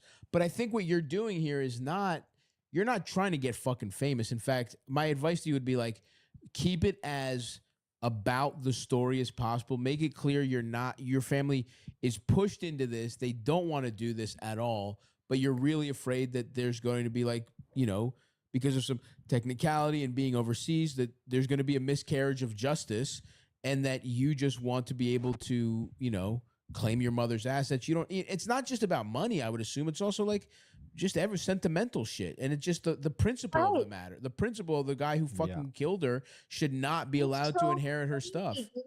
Yeah. Like one of the things that kept her in the relationship was he would threaten. He said, whatever I need to say to take you to court, I will say anything I need to get you in jail. And I have enough money. Everything is in my name. Like, I'm going to be able to afford an attorney and you're not. And you're going to get like sunk into debt or imprisoned if you Yeah. try to leave me. So, nightmare scenario. And now it's like, the law is structured such that like even in her death, the sanctity of her personhood cannot be like Yeah. defined. It's crazy. But yeah, man, I mean, like my options, like I have spoken to so many probate and litigation lawyers and like an international lawyer who was like, you do not have the money. I was like, thank you. Um, Yeah. but like the last lady I talked to was like, well, here's what you got. You could contact the people who you know she had an account with so much that the company opens a cease and desist suit against you. So you're responding to a suit that has already been put together, and you wouldn't have had to pay for it, and it would be dismissed in court because you technically hadn't broke the law. So it would be like me versus Charles Schwab in the Right, federal right. court. Right. Can't even imagine trying to do She something also on was mobile. like, Apparently, "You it's contacted actually the not bad. FBI?" And I was like, "What?" And she was like, "Yeah, go ahead, give them a call." So I did, and the FBI was like, "Why have you called us?" And I was like, "You have to be speaking to an attorney." And I was like, "The attorney told me to call." Yeah, yeah, yeah. Damn. And then the Well, they are running a third really option, tight ship at the FBI right now. Yeah. They're too busy fucking Dude, posting memes. crazy. Yeah, like making like AI images of like Donald Trump on angel's wings, like Yeah. droning, causing children. Executing every Perfect. drug dealer who deserves it. Yes. So So they were like, okay, final option. You could open a posthumous wrongful death suit against him in Albania and then get the guilty verdict and then take that verdict to federal court where they would deem that the thing should not be in his estate. So only things that rich people in Hallmark and like high life movies can do. So yeah. Thanks so much for listening. I know that is like so much detail, but it is. No, I mean you're it's fucking important. Yeah, I God. mean, it's so funny that this is the one I'll just like something's fishy here. I'm sorry. I'm sorry I thought this was fake. I believe you. This is a harrowing journey. As It is quite harrowing, yes. someone who has dealt with my parents' deaths. Wow, look, you got and him on his heels now. He's bringing up his parents' deaths. Dealt with my parents' deaths and dealt with complicated legal matters that I just very in over my head on, including estate matters. Yeah. God damn. And the Byzantine Albanian government. Have you tried giving the magistrate in the case a new baby goat as a bribe? Have you tried bribing him with a deformed Serbian slave, a house? Maybe that's what he wants. Chain up a Kosovar and send him over to the Albanian prime minister's house. Well, like, so far I'm wondering if like if the fact that my emails are in English, if they're like, man, it's probably spam. Like if they're just like directly deleting it as soon as they see it. Because it's silence on the Western Front. That's I mean, crazy. like, yeah, no. Yeah, I mean, I do think like I don't think it's wrong to go the media route. I like you just looking to get some attention here and to have some because I don't know. You said you've talked to a couple lawyers, but it's like I don't know. Do they even know what they're talking about in this case? Because this is such a complicated matter. I don't even know who's the expert for this. You know, like the fact that it's Albania is so fucking crazy. I know. Because you can't even open the suit up here. I guess. No, yeah, but the thing is like I don't even know. So whoever is the thing is Like like D'hide boots? I do not know where the assets are, which if you don't know where life insurance is, where a will is, where a bank account is, it might as well not exist. Sick. Interesting. But like, Well, I mean, upgrade poo for the range we're gonna set? talk to a forensic accountant and see if they are like have magic mystical powers and can shoot lightning bolts out of their hands or something. Yeah. Does this guy have like any relatives or anything? That's the thing. So 90-year-old dad don't know how with it his brain is. Right. Talked to him once when I was in middle school. I think I ate brunch. I think I saw him for like an hour and a half when I was 13. Right. And then like he has a sister who I have never met before who like I think I did like a name search on the internet and found like an email that's attached to the name and the city she lives in. And but that's like the only way I would have to contact her. So that's kind of a crapshoot. Yeah. I don't know Yeah. anything about the fucking legal system, but that sort of like tracking a person down in your own country, like if it seems pretty black and white that that's like they have no right to any of that. That is not how justice should work. Yeah. And I feel like if you can That's get in what touch with them and they could be like, okay, here you go, like that. That's like what's crazy. It's like if the only obstacle is money or like the knowledge of how to do it, because you look at the situation and you're like, obviously, Right. it should not. So it's like, but you just have to have the 100K on hand to file the paperwork that makes it official. Yeah. Yeah, I mean, I Ugh. do think if that's the case, like, because what Saxon's saying is like, yes, you're completely in the right, and any moral person who got this money might even go so far as, like, in a perfect world, a good person, and not even a good person, just someone who could, like, has some basic moral code, would be like, I have to give this $40,000 or whatever it is to the person who actually, like, I couldn't live with myself if I took this money because my fucking piece of shit brother killed someone and now I get her money. That doesn't make any sense, right? Now, do we know that this is a moral person? We don't, right? Yeah. We don't know who the fuck this is. So that's why I do think you saying, like, at the very least, talking about it, because another motivator might just be shame, right? Like maybe in a vacuum, this person would never give the money back. But if this becomes even sort of a story that gets back to them, if a reporter tracks them down and is like, "What is your, do you have a comment on this?" If people know them as the person who stole the money that should have gone to the, someone who their relative killed, that might actually help. And I think, just saying this, just even getting your story out there might lead to the attention of someone who actually knows these. That might not be $100,000, right? You talk to somebody who told you to call the fucking FBI. Clearly, that bitch didn't exactly know what she was doing. There might be a lawyer who Person I've spoken to. So shout out to her. Well, I mean, shout out like, to her, that's but a thing. she was doing her best. Nobody But I mean, there might be somebody who actually has dealt with this exact thing, as specialized as it is.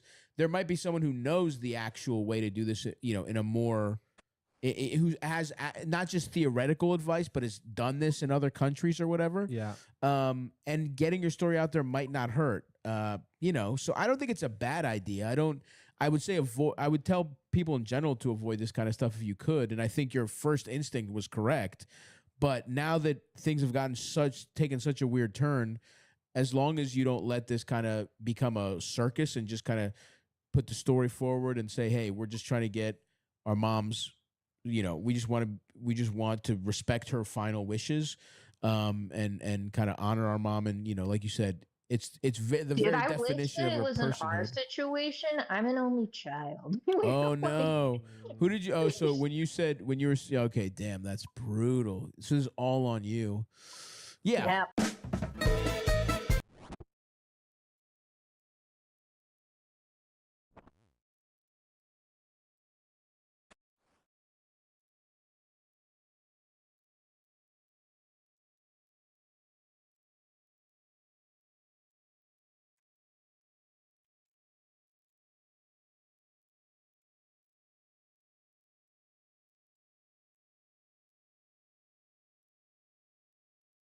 Yeah, I did that till 50. There's once you do like each tier, like the last tier gives you 1,000 XP, 1,250 XP per thing. The Marlin tier does 1,250 XP per thing, so you want to beat those time crunches. There's like the time limit they give you. You want to do that as fast as possible. Underneath that time limit, and then you'll be laughing, brother.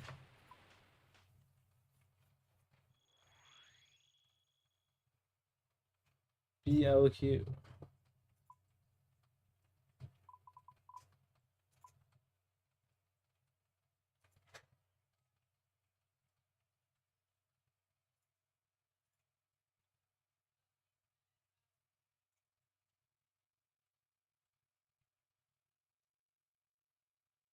Land of the Goblins.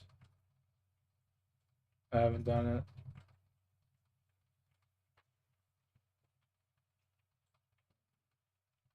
Damn.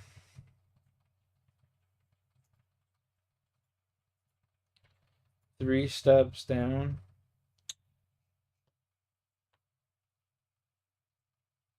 Fuck. That sucks.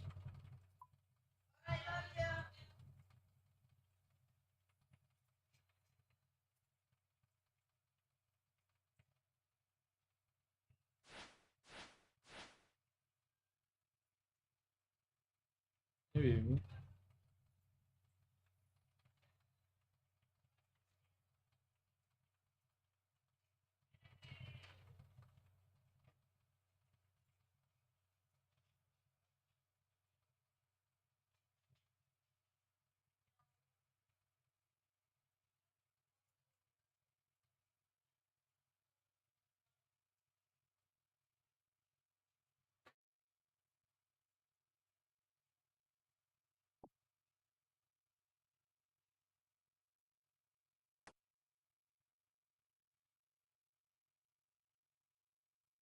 Is this what I got out of the package?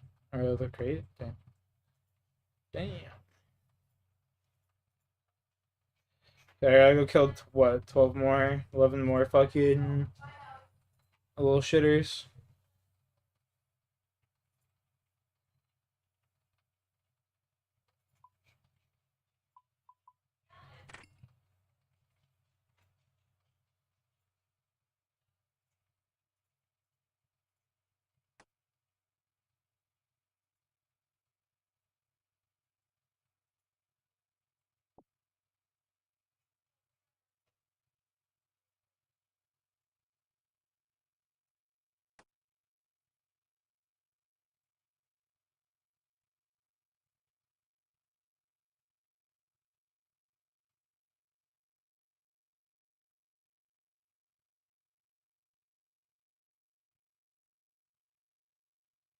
Oh, Rocky, can I pick you up?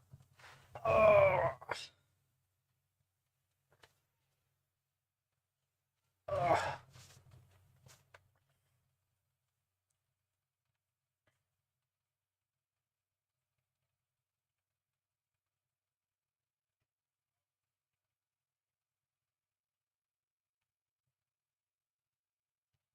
There's my little guy. Me? There's my boy.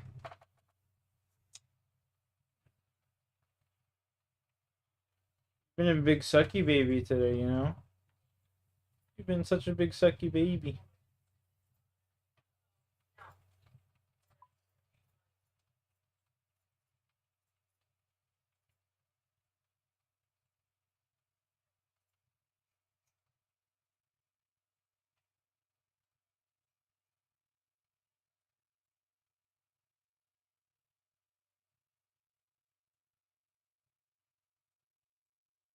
Such a big sucky baby today. Oh yeah, you're gonna abandon me like that?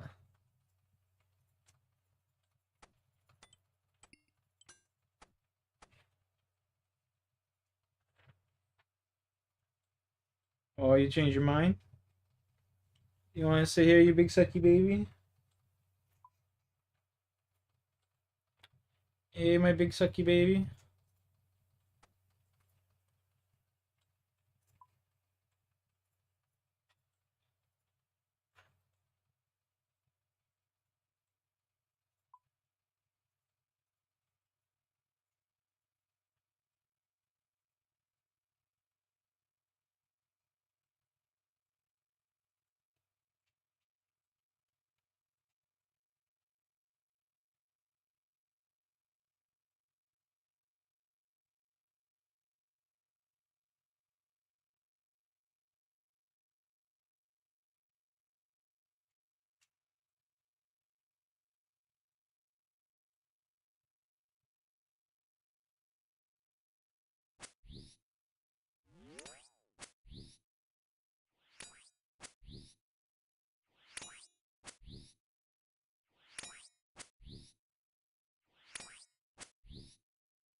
Hello, you absolute legends. Final Fantasy VII is undoubtedly one of the greatest and most important video games of all time. Those of you who are a bit older might remember GameFAQs.com. In the late 90s and early 2000s, GameFAQs, or GameFAQs as I called it, was the biggest gaming website period when it came to walkthroughs and message boards. If you wanted to find out how to beat a game, this was the place. Yep. Nowadays, YouTube and video tutorials reign supreme. But before videos were wildly popular, written walkthroughs like those posted to GameFAQs were the only real option.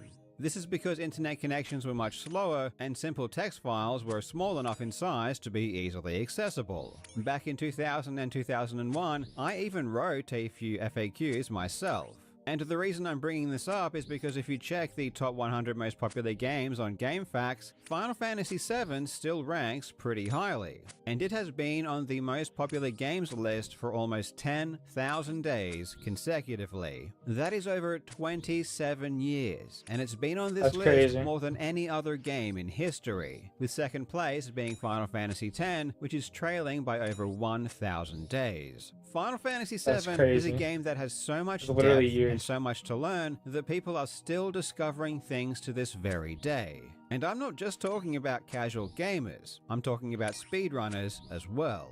Speedruns for Final Fantasy VII are brutal. The standard speedrun on PlayStation is over 6 hours long, and the amount of knowledge that you need to learn to compete at a high level is probably comparable to getting a bachelor degree at university. The runner, Retro, who's actually the person that caught the cheater we will be discussing today, has a tutorial on the any% speedrun that is 60 videos long. It takes years to learn the ins and outs of this game, and top speedrunners know details that would make your head explode. Over a 6-hour speedrun, they can tell you where every single battle will occur, what the enemies will be, what items are the best to use, and they can use specific movement patterns to manipulate and skip certain battles. It's truly incredible what they have managed to achieve. And this is why it would be a pretty stupid idea to try and cheat in this game if you don't know all of the minute details. Because a top player will immediately notice if a single thing is out of place. And that's exactly what happened recently when the speedrunner Tiki Liger submitted a speedrun to the Final Fantasy VII rankings. Tiki Liger cheated in a very subtle way that 99.9999% of people would be none the wiser. But when top speedrunner and moderator Retro watched Tiki Liger's run, he immediately spotted something that shouldn't have happened the way it did. And the best part of this is that Retro, or Dash as I'll call him for short, was verifying Tiki Liger's run live on stream. So for the first time that I can recall, we get to see a moderator catch a cheater in real time. And the cherry on top is that the cheater's response to his run coming under some mild scrutiny was one of the worst ways. Right back. Can we grab a glass of water?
list.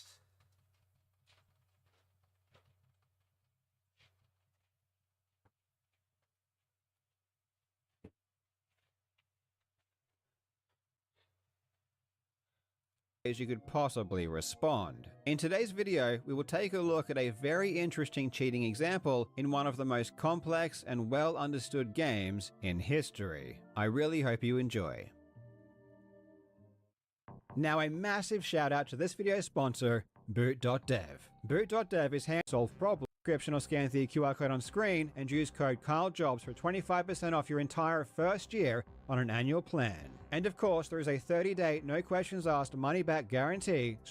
So I really appreciate him getting in contact with me and helping me to learn a little bit about the ins and outs of how he managed to spot this particular fake speedrun. Since reaching out to me, he has released his own in-depth video, so please go and support his channel by watching his video and subscribing to his channel after you finish watching my recap. His video provides some more details that I won't cover here, and of course it's important to support the volunteer moderators who make sure that leaderboards are as legitimate as they can be. Admittedly, I'm a bit late to the party in covering this particular cheating scandal, but after my 4.5-hour video last month, I took a bit of a mental break, so I'm sorry if this is not exactly the most cutting-edge video. Because the Final Fantasy VII speedrun is over 6 hours long, I'm not going to break down the entire speedrun. That would take me months to learn, let alone impossible to try and explain it all in a single video. But the important thing we need to know as viewers is that when it comes to the so-called random encounters you experience while playing the game, these aren't really random at all. Every time you start the game, you get the exact same random number of seed, which means if you do the same movement every time, you can plan and predict every single encounter you're going to get for the entire run.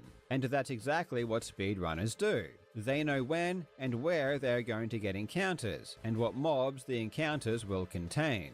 With this information, they can plan out exactly what attacks to use, what items to use, and it allows them to develop a ton of strategies to get through the game in the most optimal way. And one of the core mechanics that affects these random encounters is the way in which you move. Cloud can either run or walk, and running or walking has a different impact on how encounters are determined. Whenever you move, a value called your danger level increases, and also when you move, a value called your step ID increases at the same time. At pre-designated step ID values, the game checks your danger level, and if your danger level is above a certain value, you'll begin an encounter. When you run, your danger level increases faster than if you walk. This means that if you're always running, you're going to get encounters more often because your danger level will be consistently higher. This might make you think it would be more optimal in that case just to always walk in order to keep your danger level lower, and thus get less encounters. But the problem is that if you walk, you move really slowly, so it will take you much longer to get through the game.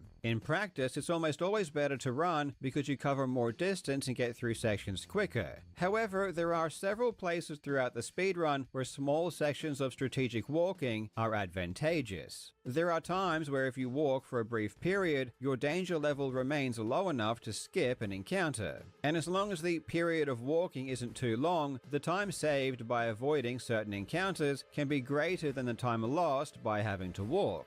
Of course, I am providing a very oversimplified explanation just so that you can understand enough to make the rest of this video digestible. But if you do want a really good breakdown, I will put a link in the description to a video by Dash Retro, who is a 20-minute video solely dedicated to explaining how walking and running affects your danger level and the encounters you experience. The most important takeaway, however, is that speedrunners know when to walk and when to run, and how that manifests in the encounters you ultimately get. Final Fantasy VII speedrunners have the optimal movement patterns understood down to a science, so they will be able to tell you where and what type of encounter you're going to get purely based on the way you move. And if an encounter happens that isn't expected, this suggests something is fishy. And this is where the speedrunner Tiki Liger comes in.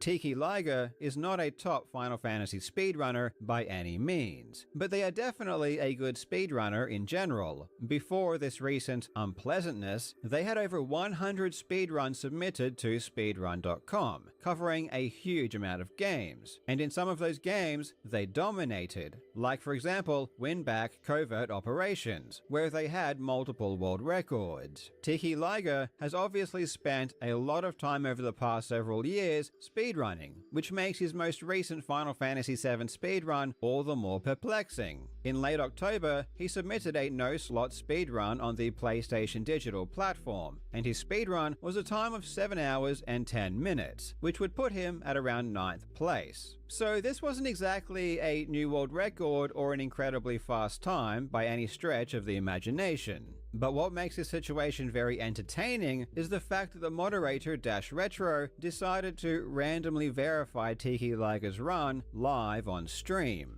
Something I've never seen any other moderators do. Alright, let's check out this run real quick. I wouldn't be surprised if other moderators have actually done this, but I can't recall this ever resulting in a moderator streaming themselves actually detecting a cheated run in real time. It all started so innocently, and what's really cool is that you get to see how Dash verified that all of the movement was correct by counting the steps and making sure they line up correctly with the strategy that was being used. So let's count these steps back here. Like, I want to see how well I can count.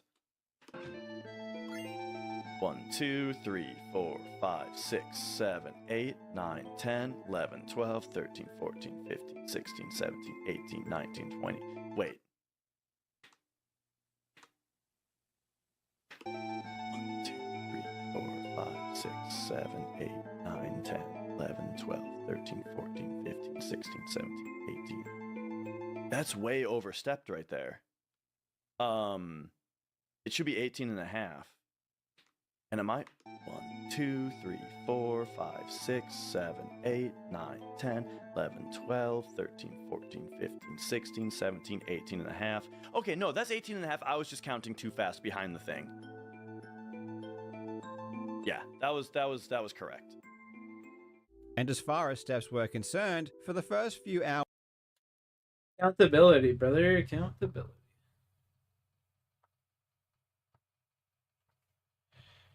Oh.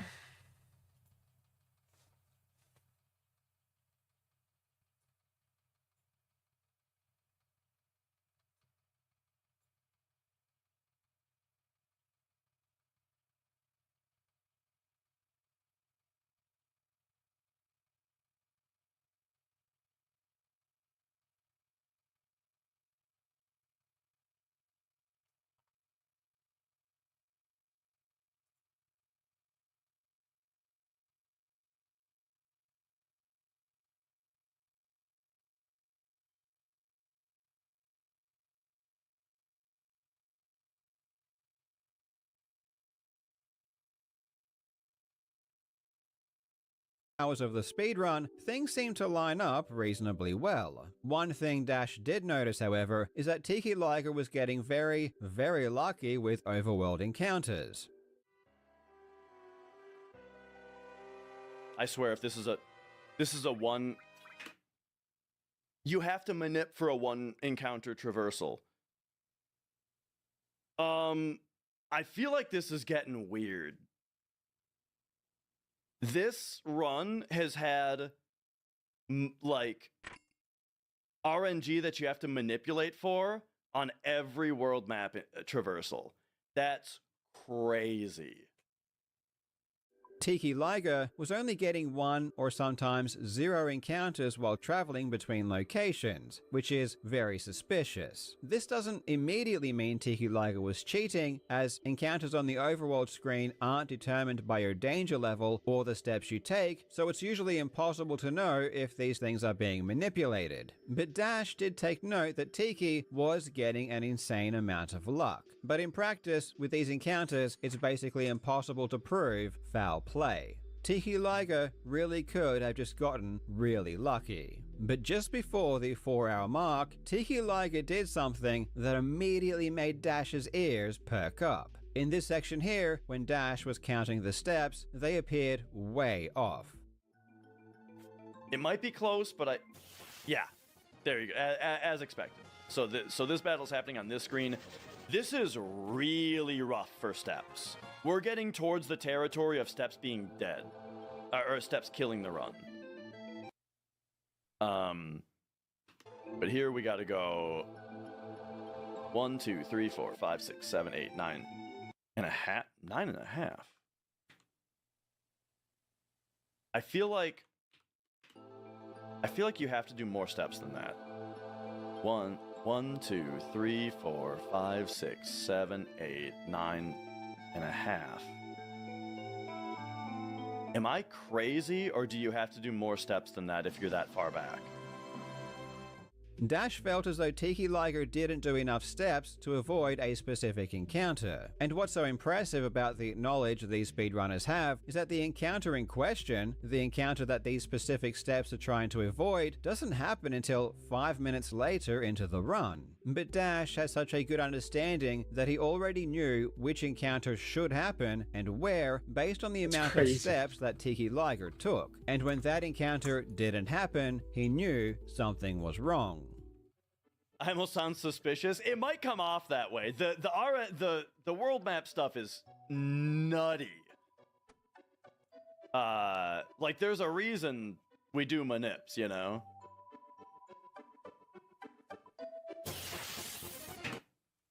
This is crazy to get this fight right here.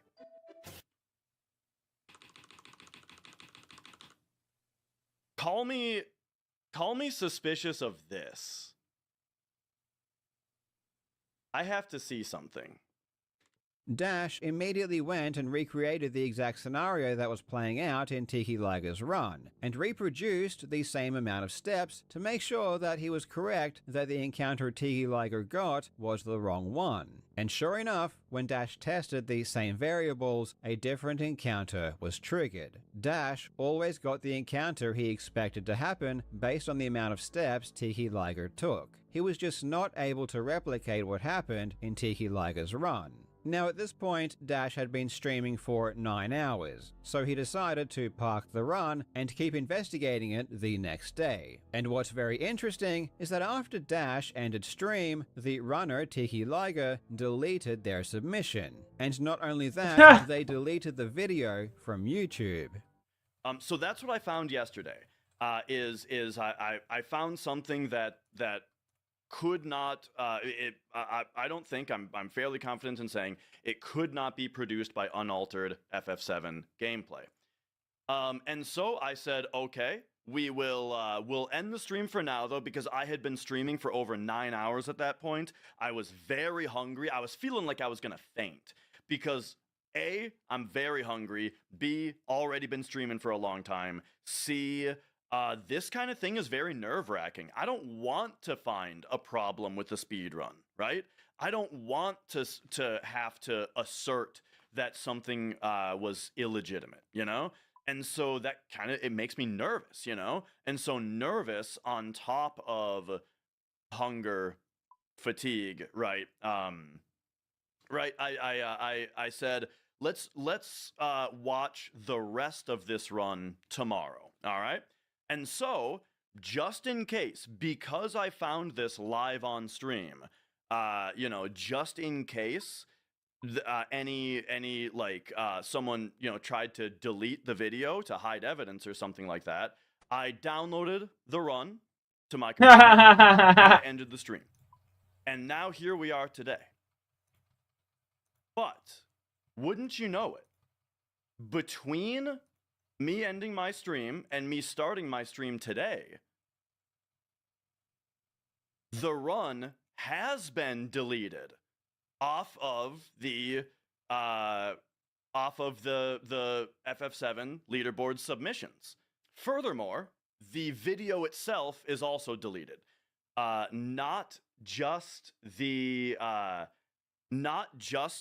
speedrun.com submission. The video itself was deleted. Luckily, Dash was cognizant enough to download the run before this happened. This is already extremely suspicious, and many people would assert that this is already an outright admission of guilt. But things would only get even more bizarre from here. The next day, try as he may, Dash was not able to reproduce what happened in Tiki Liger's run. The only way he could get the same encounter was by using a RAM editor to lower his danger, which would allow him to skip the encounter Tiki Liger should have gotten. So Dash's theory was that Tiki Liger was using tools to see their danger level and step ID in real time, which is obviously cheating. And then Tiki Liger could use a RAM editor to lower their danger level to skip encounters when they didn't take enough steps. Using this method, he was able to perfectly replicate what happened in Tiki Liger's run. What if I am running the game? Here's the conjecture, right? What if I am running the game and I am looking at this step graph while I'm running, and thus I see that I'm going to clip this encounter? Well, I could just pop into danger up here and just like take 100 off of my danger. And there we go. Problem solved. Just a quick little RAM edit. And now just a little bit less danger. And now we get underneath that encounter that I accidentally didn't walk enough. And so then, as you can see, what happens is we don't get this encounter right here.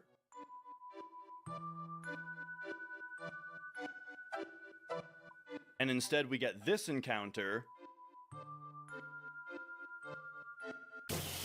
right about where they got theirs.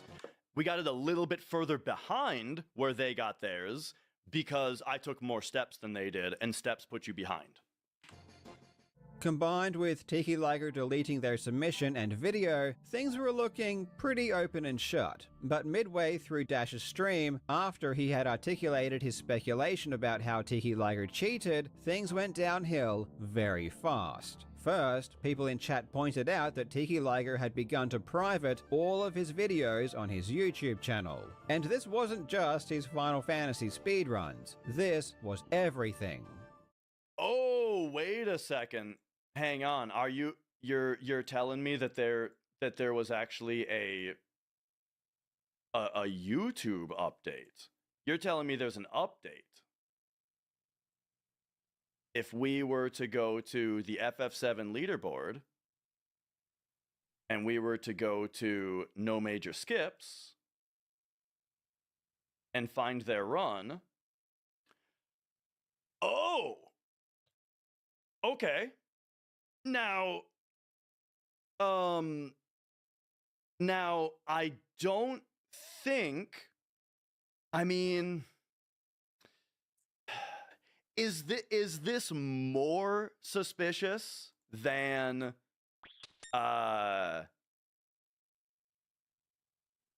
this already was? The same amount. It's the same amount. It's the same amount. I gotta check something. This was a win-back run earlier. This was not FF7. How about Final Fantasy? Final Fantasy VIII has been privated.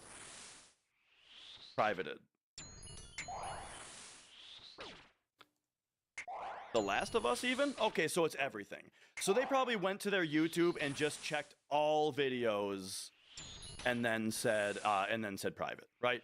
So yeah. So that's just, you know, that I think that's an easy thing to do, right? To go to YouTube and just select all videos private.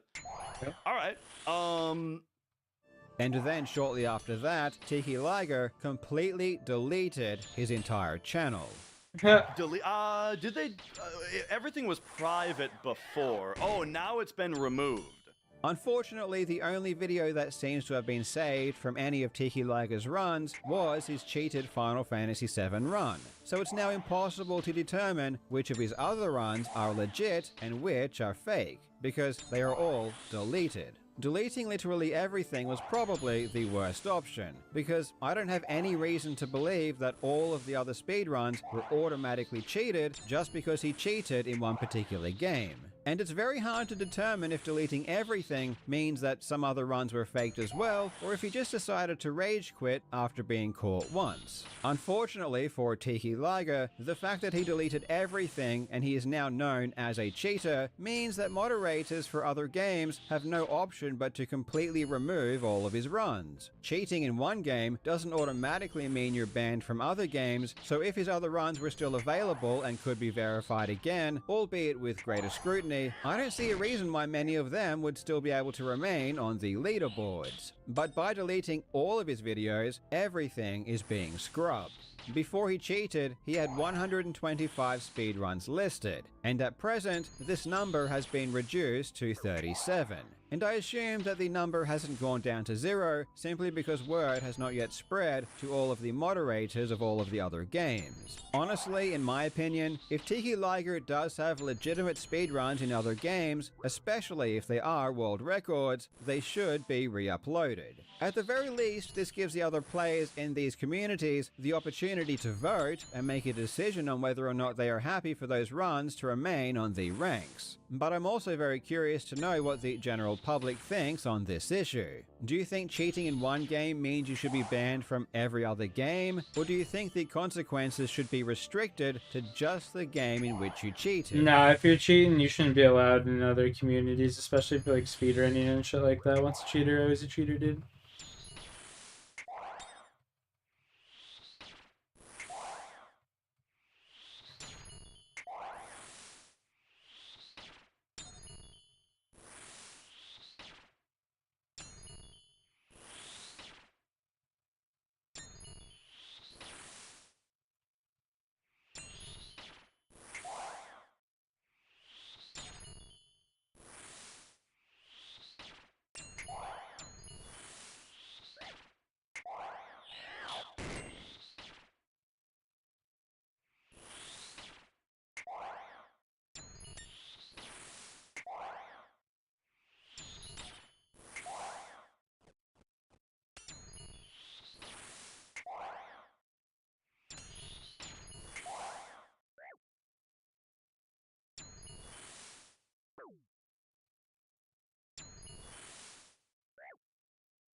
Like I said before, they're taking care of him. They're doing what they got to do with him, all right?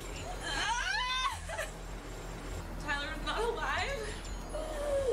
No. This is the moment Brittany Holbrook learns her boyfriend is dead. But what she doesn't realize is that within hours, investigators will start picking apart her story piece by piece.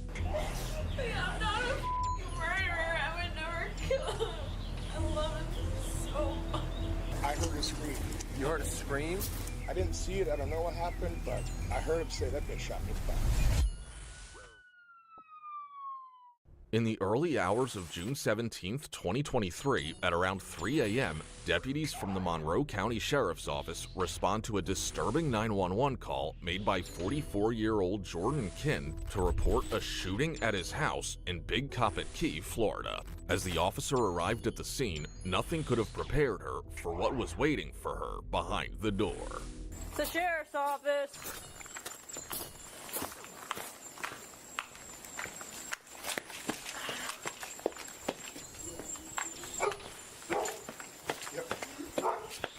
I'm still trying to think it out. In front of her lay 29-year-old Tyler Newlich, bleeding out on the kitchen floor, struggling for his life. Beside him sat his hysterical girlfriend, Brittany, trembling as she pressed her hands over his wound, desperate to keep him alive. He had been shot, and from the location of the wound, officers quickly realized that this wasn't self-inflicted. This was attempted murder. Inside the house, there were no signs of forced entry. Even the dogs were calm. To detectives, that detail said That's more crazy than work. any broken lock ever could. Whoever did this wasn't a stranger. They were someone Tyler trusted. But who could commit such a harrowing act against someone they knew? A search of the scene revealed one of the case's most critical pieces of evidence: the firearm used to shoot Tyler. That's why I haven't checked yet. I was waiting to make sure somebody else was here first.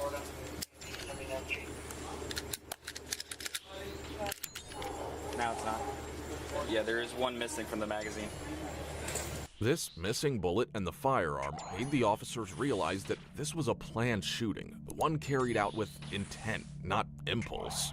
But the motive behind this brutal shooting will turn out to be far darker than anything they find at the scene. Dude, For I don't have their a priority was to lighter, keep man. Tyler Fuck. alive. If he didn't make it, the case would shift from an assault to a homicide. As paramedics worked to stabilize him for transport, another deputy stepped outside to speak with the original 911 caller, Tyler's roommate, Jordan, who walked the officer through the night, explaining how he'd rushed over after hearing Brittany scream. It's probably like 3 minutes before I called 911. I heard a scream and her walking down the hallway and say, "Jordan," my name. And they got up out of bed. I'd been asleep maybe 2 hours, but knew something was wrong. I came out in the living room and saw Tyler was incoherent, bleeding from somewhere in his back. Okay. I don't know from what or whatnot, but I know if it was gun, I would have heard it. Like, I don't know what exactly how it happened. Who owns that gun? I don't one of those. I'm pretty sure Tyler. You pretty sure he does? Yes. I know he usually always has. I had the TV on, but quite quietly, and half asleep, but I think I would have heard something unusual. Yeah. I'm a fisherman and live on a boat half the year. I'm used to weird noises. Since he arrived after the gunshot was fired, officers turned their attention to Brittany, the only person who had been there before him. They needed to know if she'd seen anything that could help them understand what really happened that night. You don't know? I went to sleep. I don't know. Why don't you go take a seat over there? I went to sleep. You went to sleep? Oh Okay, and then you woke up? I woke up. He's hammered. Okay, and what did you see? This? Just him laying on the floor? Bleeding? Okay. Clearly distressed, Brittany struggled to recall what had happened that night. But something about her behavior gave the officer an uneasy feeling, as if she was holding something back. Before the officer could press her further, a call came in from the hospital. Tyler had succumbed to his injuries. From that moment, the case shifts. What began as an assault is now a cold-blooded murder investigation. With only 2 people present at the scene, Brittany and Jordan, both became prime suspects. Without wasting another second, detectives began their interrogation with Jordan, unaware that Tyler had already left behind the clue that would solve his case. After reading him his rights, detectives began questioning Jordan about the day of this heinous crime. When you got home last night, were they downstairs already? Yeah. Yep. Okay. And they were already drinking? She was, he wasn't. How was the mood when you Great. walked home? It was great. Everybody was getting along fine. I felt like it was a normal good night, you know? And you were downstairs drinking until what time about? I'd say around 10:30ish was my guess. And I went and watched a couple episodes of TV, and I was pretty well asleep when I heard her screaming, and she's the one who woke me up. It's only after Jordan goes to bed that the sound of Brittany's scream pulls him from his room. And it's then that Tyler tells him what really happened. I saw a pistol. I don't even know what happened. I just saw a lot of them. But I did see a gun sitting there in the holster, which I'm pretty sure was hers. I never heard the shot. If that's what happened, I didn't get woken up by that. I got woken up by her yelling, and instantly I tried to look at him in the face, and that's when I called 911. I didn't know what happened to him. The little bit I got out of him, I didn't see it. I don't know what happened, but I heard him say that bitch shot me in the back. Mumbled it. Moreover, Jordan recalls a fight between Brittany and Tyler, one that turned unusually aggressive, ending with phones being slammed against the walls. He quickly assures detectives that it only happened once and it wasn't anything serious. After finishing the interview, detectives rule him out as a suspect. His timeline checks out and there's no sign of a motive to harm Tyler. Still, his account leaves them with one clear direction. They start with the only other person inside that house when Tyler was shot, his girlfriend, Brittany Holbrook.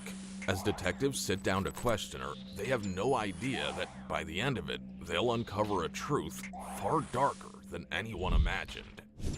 Sorry, I have to play this, but I was asking.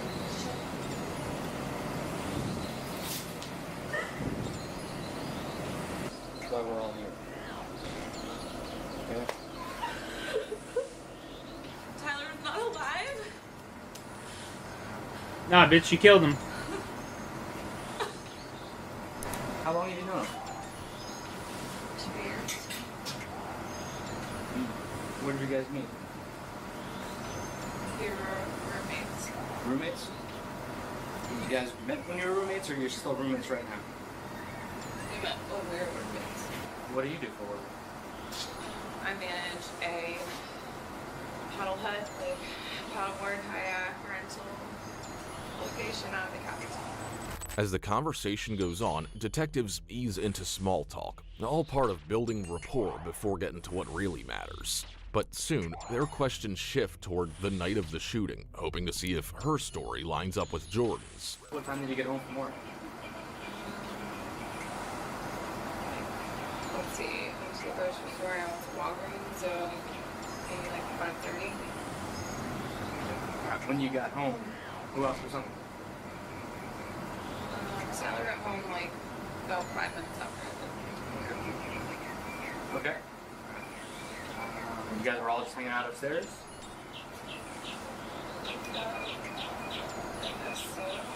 Tyler and I, we got home, did that for a while. Upstairs. Okay. And Jordan was hanging out with you guys too? Eventually. You guys hanging out? Were you guys drinking? How much you guys normally drink? Not a lot actually. That's kind of normal for you guys? How much do you think you drank last night? A lot. Like 5 or 6 beers, like 2 bottles of rum? I don't know, what's a lot? A lot. Like, I don't know. I drank probably 4 seltzers, and then Tyler and Jordan went to the store and came back with beers, and so I can't tell you how many of those I had, really. I don't know, because they were kind of all on the table, and then I threw them all in the box. So. When you guys were drinking down here or upstairs in the living room? Yeah, we were drinking downstairs. Okay. Brittany continues walking the detective through her night. According to her, the three of them hung out until around midnight before she finally went to bed, with Tyler and Jordan following soon after. What's the next thing that you remember? Holding Tyler. What? Holding Tyler. Holding Tyler? Where were you at? In the kitchen. Do you remember how you got to the kitchen? So you lay down in bed with you, Tyler, and the dogs, and then the next thing that you remember, you're in the kitchen. Okay. And where was Tyler? Lying down. Okay. Do you remember how he was laying? I was holding him. Where was he bleeding from? Okay. What was he saying? Nothing. Was he conscious? Do you see him still there?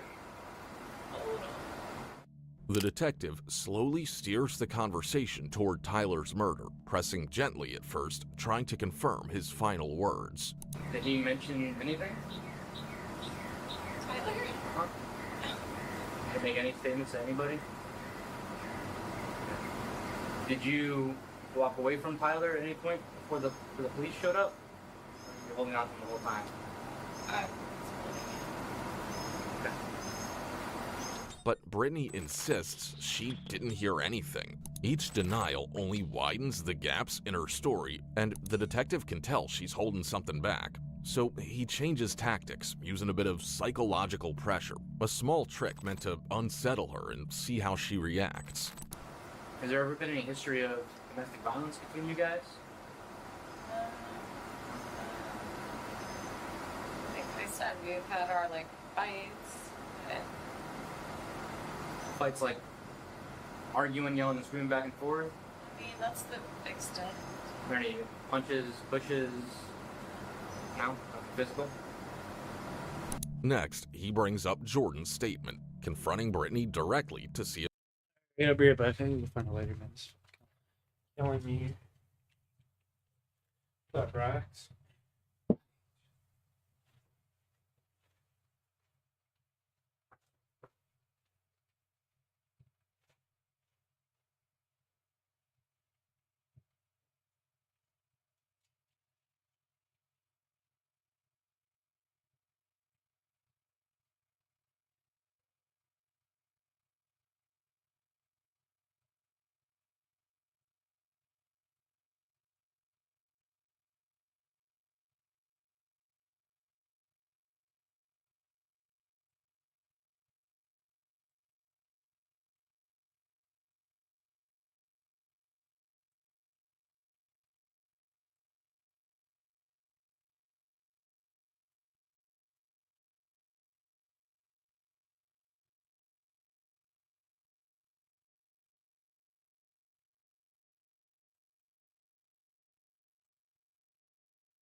even know what the fuck you're talking about, you dumb bitch. If she'll finally break. Jordan is saying that he remembers Tyler was on the ground, you were behind him, and Tyler made the statement, call 911, shoot this shot. You remember that?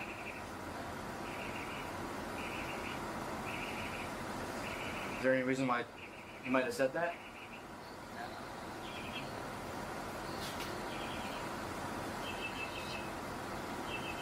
You got something that's possible?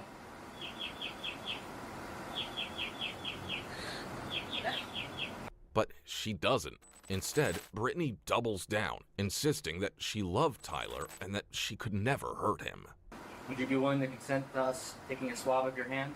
I don't think so. I have blood all over my hands. I don't know. I have Tyler's blood all over me.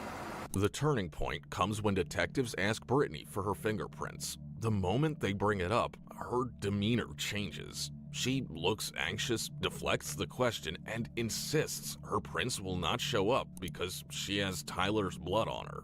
But to detectives, it sounds like fear of being caught, so they decide to leave her alone for a while, hoping the silence might do what their questions couldn't. And it does. When they come back, Brittany finally starts talking. Only This guy just isn't spilt the her confession they were expecting. Dude, that cop just fucking spilt the tea all over this bitch. Or all over the floor. Sorry, not her. All over the floor. Oh, it's hilarious.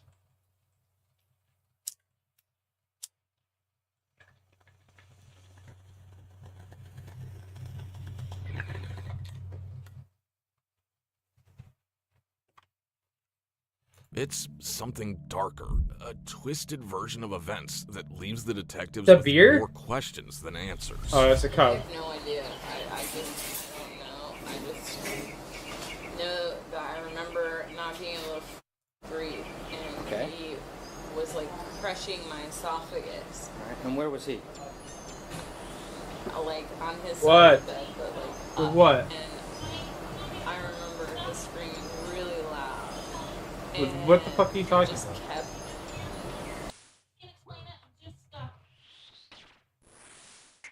Stupid.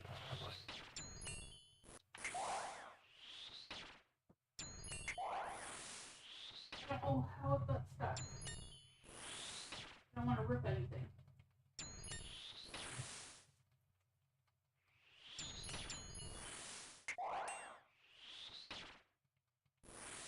Here you go. Thank you. Fucking open here.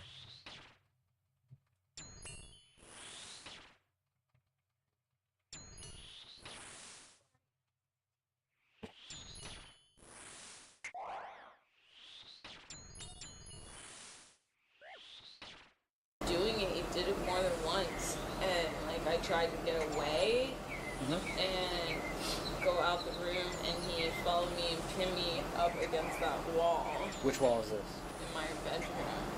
As she talks, Brittany shifts the focus away from the shooting and starts talking about her past, mentioning how her father once choked her, a detail she uses to portray herself as the victim, someone who only acted out of fear and self-defense. And like my dad did this to me when I was little, and I think it made me freak out a little bit, and probably I started swinging. 10 million more XP and we're 99, up boys. by my throat. And you say held you up like off the ground? Yeah, like Okay. I don't know why. If that were the case, she'd I don't have know bruises why. on her We had throat. everything. How did you escape? I don't know. I don't know. Okay. It seems like you're describing a relatively violent encounter there. Yeah. Was there a fight at that point, or were you throwing punches and scratches? I mean, if someone's strangling me, Yeah. I'm fighting as hard as I can to get away from that, right? I did, because he pinned me up against the wall. Okay. It's my reaction. My dad did that to me when I was young, and it's fucking gave me PTSD. And I split his eyebrow. Like, just, what are you gonna do?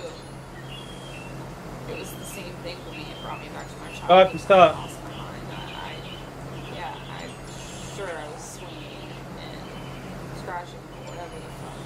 Still trying to fill the gaps in her story, detectives realize they have no choice but to make Brittany believe they're on her side. After all, besides Jordan, she's the only witness and the last person Tyler ever saw alive. So they play along, pretending to trust her version of events and use the moment to quietly turn up the pressure. I mean, if you're at the point where you're fighting to survive, anything goes. It was like fine. Like, we didn't have any arguments. I think he got up and used the restroom and then came back and then was like a different person. Because we were cuddling and really comfortable and going to bed and like loving each other like normal. And came back from the restroom and fucking I don't even know. Said something and I was like, what? And he just snapped. Well, at that point, it's perfectly understandable. If someone reaches over their nightstand and grabs that self-defense gun that they have. I don't know. Like, I'm not a murderer. I would never kill him. I love him so much. Well, it seems at this point you're trying to describe protecting yourself. I don't know. I wish I knew. I'm trying to put together what happened so that we can get a full story of how you got away from him. And that we can tell everybody else that this is not what she was planning on doing. She wasn't sitting there all night plotting this. If it's you versus him, if it was him versus me in that situation, I know what I'm doing. Especially if that gun's right there on the nightstand. I'm surviving. I don't know what happened. I could like make up a story that I feel like I would do. I would go out of the room to get away from him. What happened after that? I don't know. I don't even remember leaving the room. Really. She isn't remorseful or afraid of what she's done. Brittany tries to explain away her inconsistent story, blaming her blurred memory on being drunk that night. But Which is with no reasonable. clear account of what really happened and too many gaps to ignore, detectives have no choice but to place her under arrest on suspicion of murder.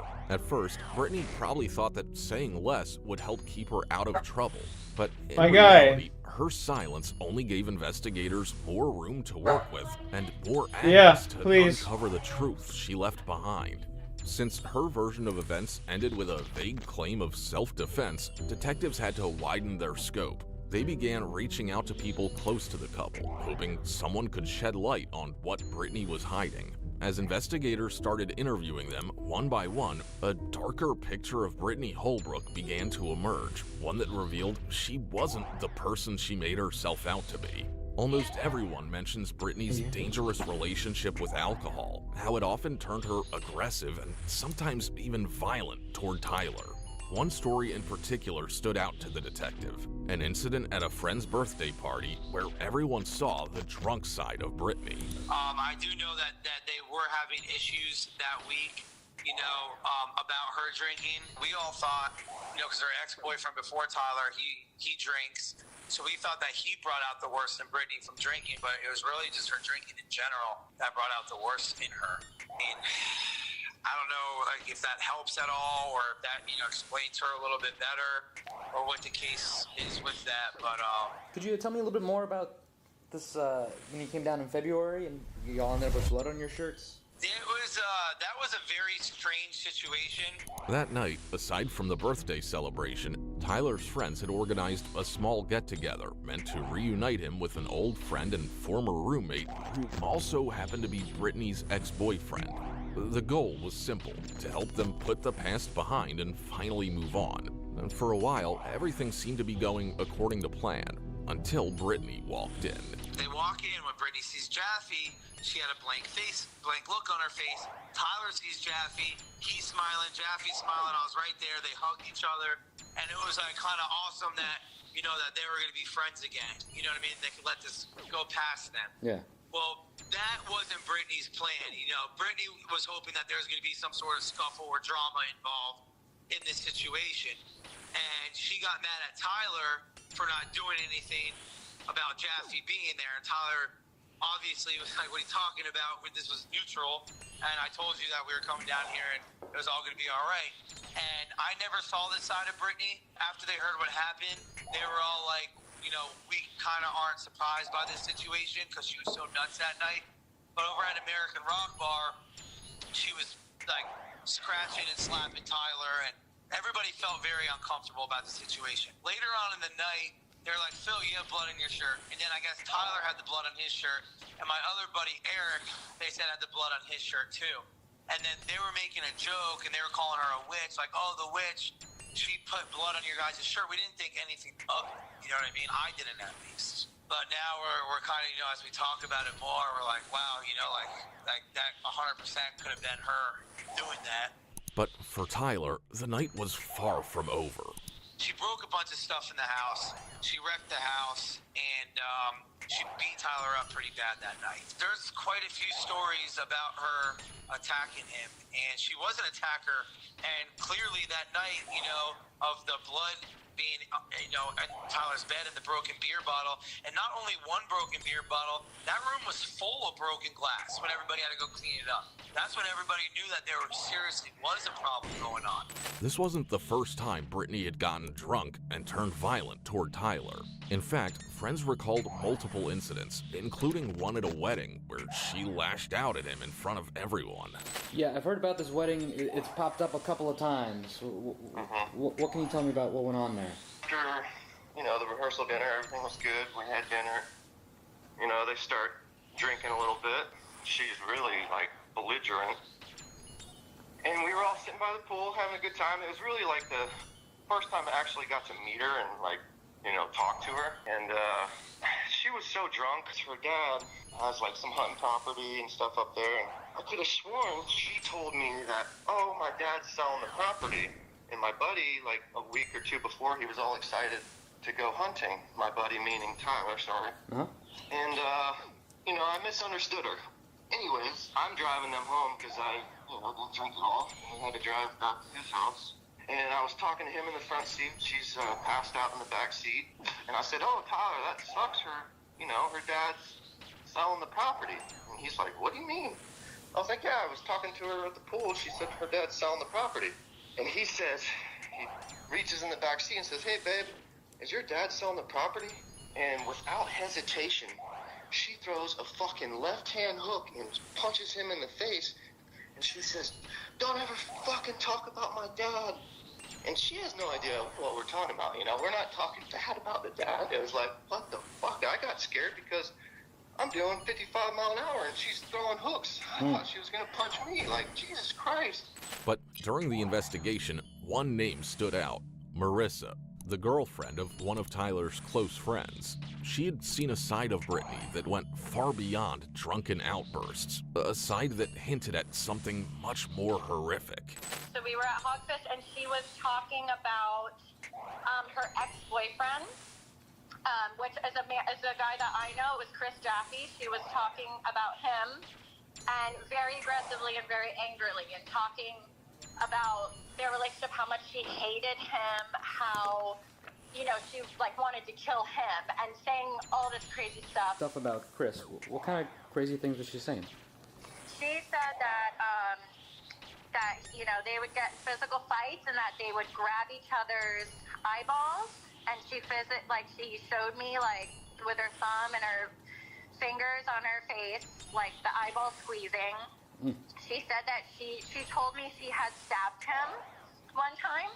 And I was like, you stabbed him, or like you wanted to stab him? And she was like, oh no. She's like, and next time I'll stab him.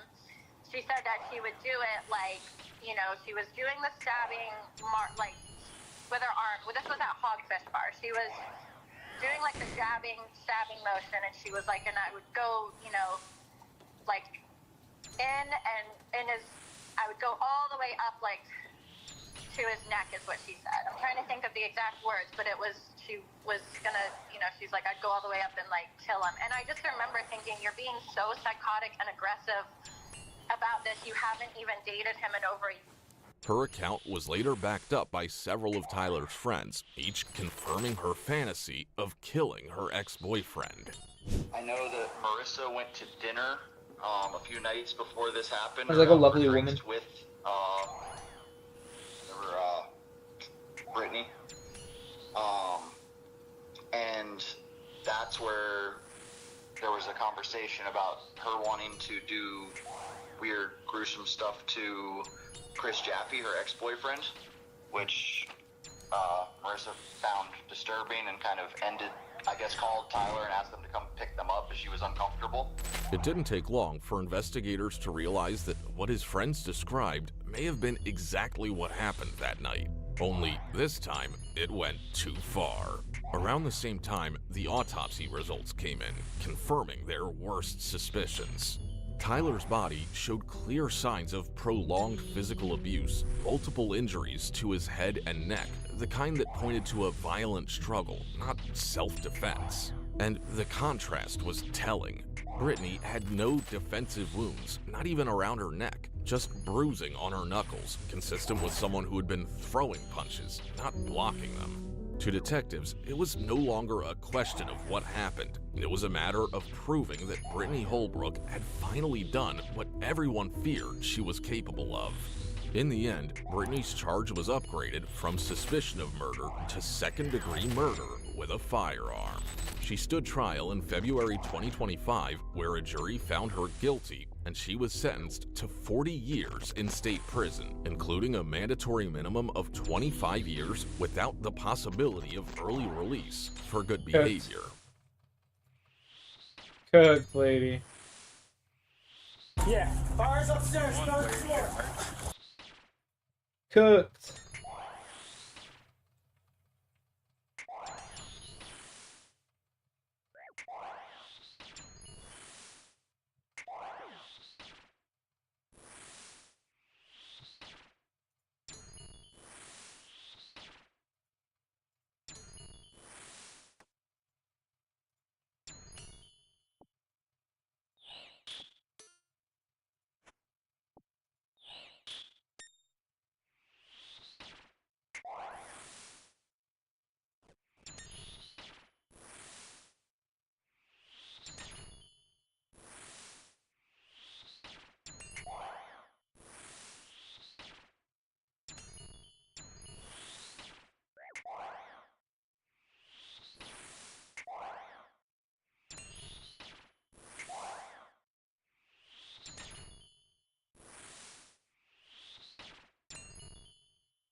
Oh my god, wait, the new food. What is it called?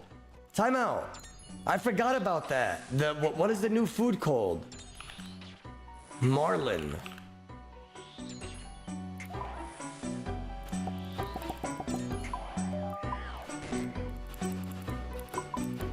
They don't buy 5K.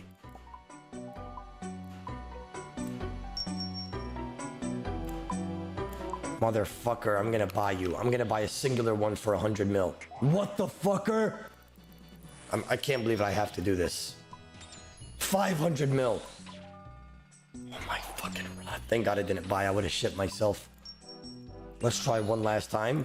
Marlin for 2147 mil. Oh!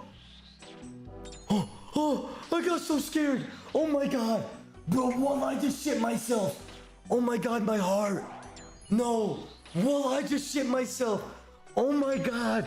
Chat! Oh my... What left that bot? But how did it not buy for 500 mil? Wait, how much did I buy that for?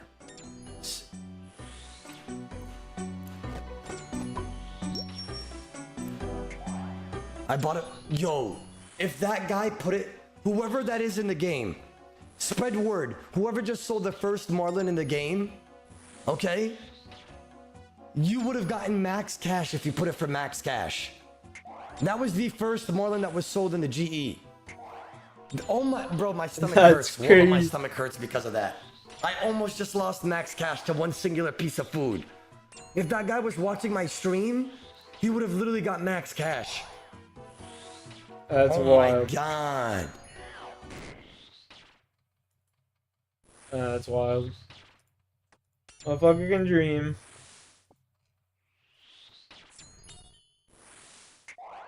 Motherfuckers like me can dream. Dude's like, I better not be greedy. Better sell it for.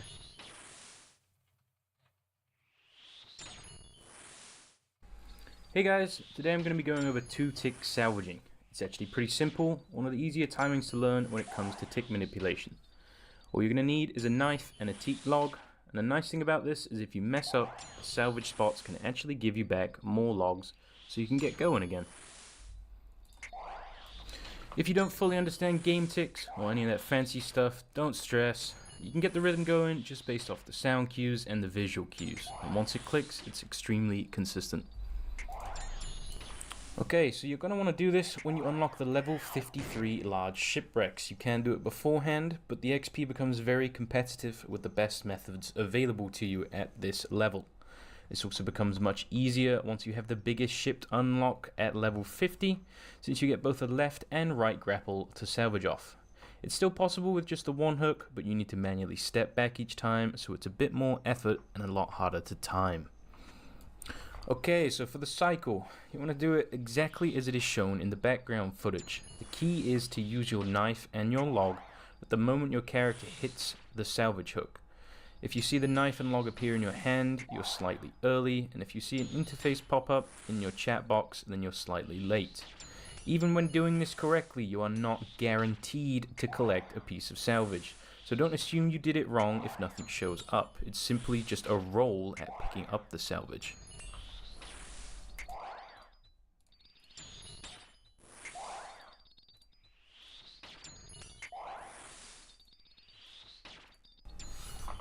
Here is an example of me getting double rolls. As you can see at the start of this clip, I start to get double rolls of salvage. Sometimes you'll see a 90 XP drop instead of the usual 40. This means that the method is done correctly and you got lucky enough to hit on both of the rolls. This is what makes 2-tick salvaging essentially twice as fast as normal AFK salvaging, unless you already have a crewmate on board helping you out, in which case that is slightly better, but it is still not as fast as tick manipulation. Right now, this is the fastest possible way you can gain salvage. It's great for pushing towards your amulet drop and gaining seeds for your sails if you play on an Ironman. Thank you for watching and good luck with your salvaging.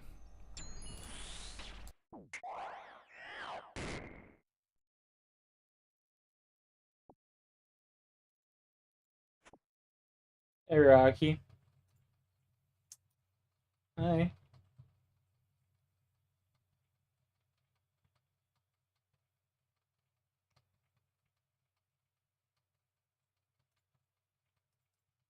Hi.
All right. Hi, Savvy. I'm from the Midwest, and I have had a husband for 15 years. I'm 43 years old. Okay. And recently, I had a boyfriend from high school start texting me, actually sexting me. And I never Whoa. respond with anything sexual back to him. I kind of just laugh it off. Okay. But he recently told me that he has cancer. He's had cancer in the past. And what the fuck? I know he's been sick and in the hospital. Respect and to this now guy. his cancer's back. And he only has a few months left. He has about 6 months to live. He's lying. And he wants to sleep with me. Yeah. Now, I am married, so That's a big part. obviously that wouldn't be a great idea, but on the other hand, he's also dying.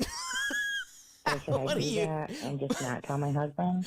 What do you So that's a question that I have for you today. Well, wait, I'm sorry. Is your pussy John Cena? This is not Make-A-Wish. You're fucking married, dude. Yeah, your pussy St. John's. Yeah. What is it? What is it? What's St. Jude's. St. Jude's pussy. Yeah. Listen to me.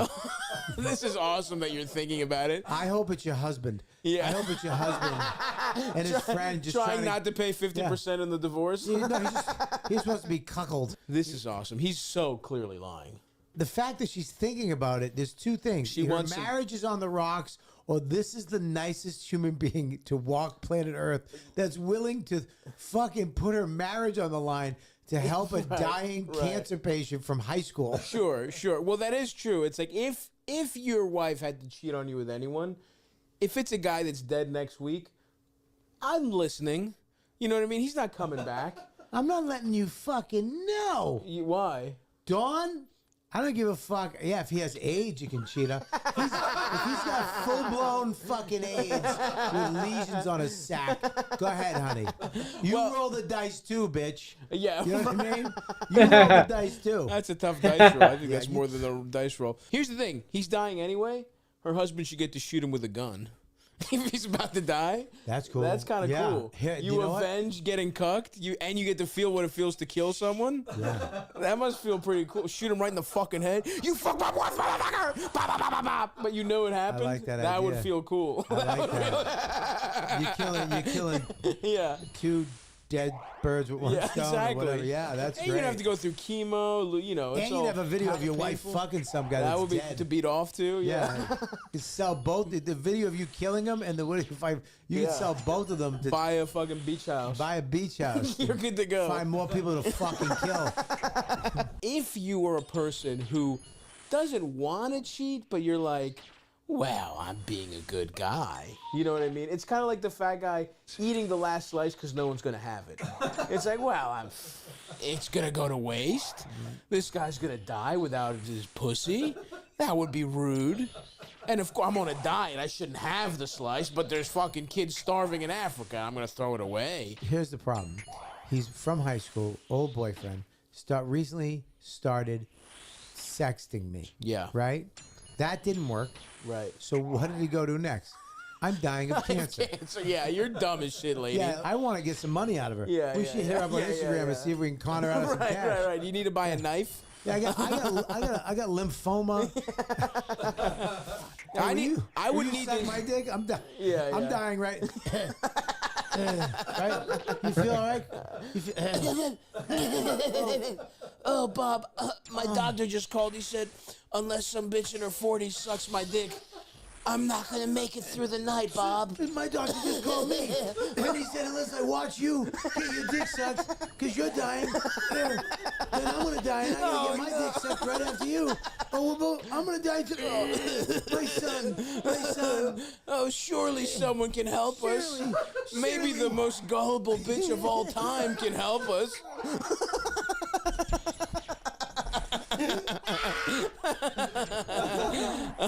Please, if you have anything in your heart, we want to continue to answer these questions. You can suck our dicks. Doesn't have to be together. It can be separately. It can be separate, but we have to be in the same room. Yeah, we have to. We'll be sitting in those chairs that ladies get pedicures in, next to each other. I've always wanted to get blown in those. That would be awesome. Oh, why don't they do that? They should do that. They do that. Get in the fish China. eating your for a good price. Get too. your feet eaten by the fish. Get your dick sucked. And get your fingernails done. I just came. Dude, like it's Thriller. Boom, boom, boom, boom, boom, boom, boom. Suck my penis. Lady, come on. This guy does that. No. And look, I would have to see paperwork from the hospital. Unless his doctor calls you on FaceTime. Yeah. So it's not his friend, and he's in a hospital. Yeah, his doctor's wearing a Cubs shirt. Yeah. There's a fucking cigar in the background. And it's in a shed.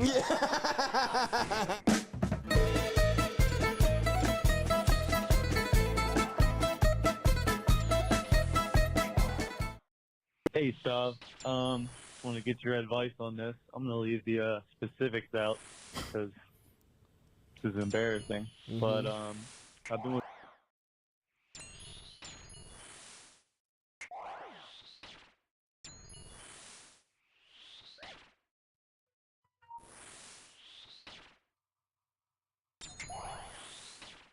Yeah.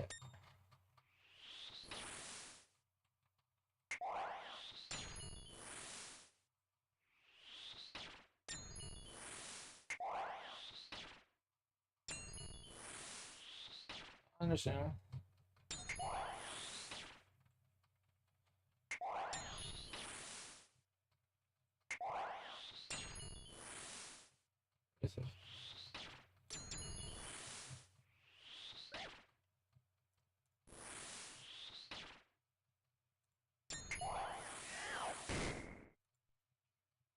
Watermelons.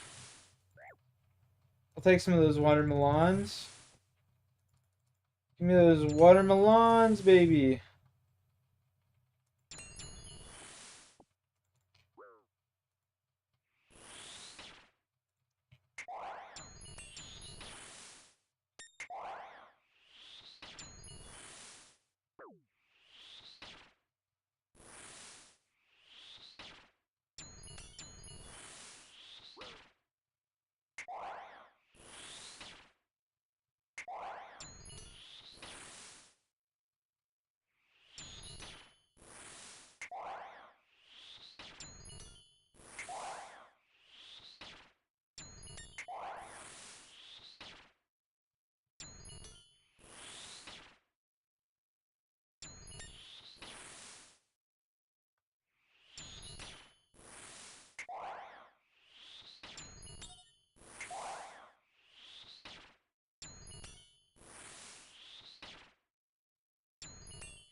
Anyway.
"151 spiritual creatures."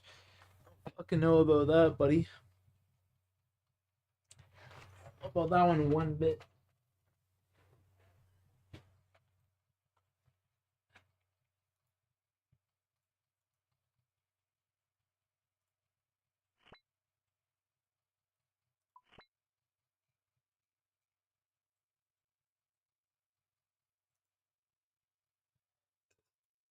We gotta go birth hope, I guess. Do what my boy Mike told me.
I'm gonna end my stream. Appreciate who is ever chilling. Peace out, y'all. You have a good night.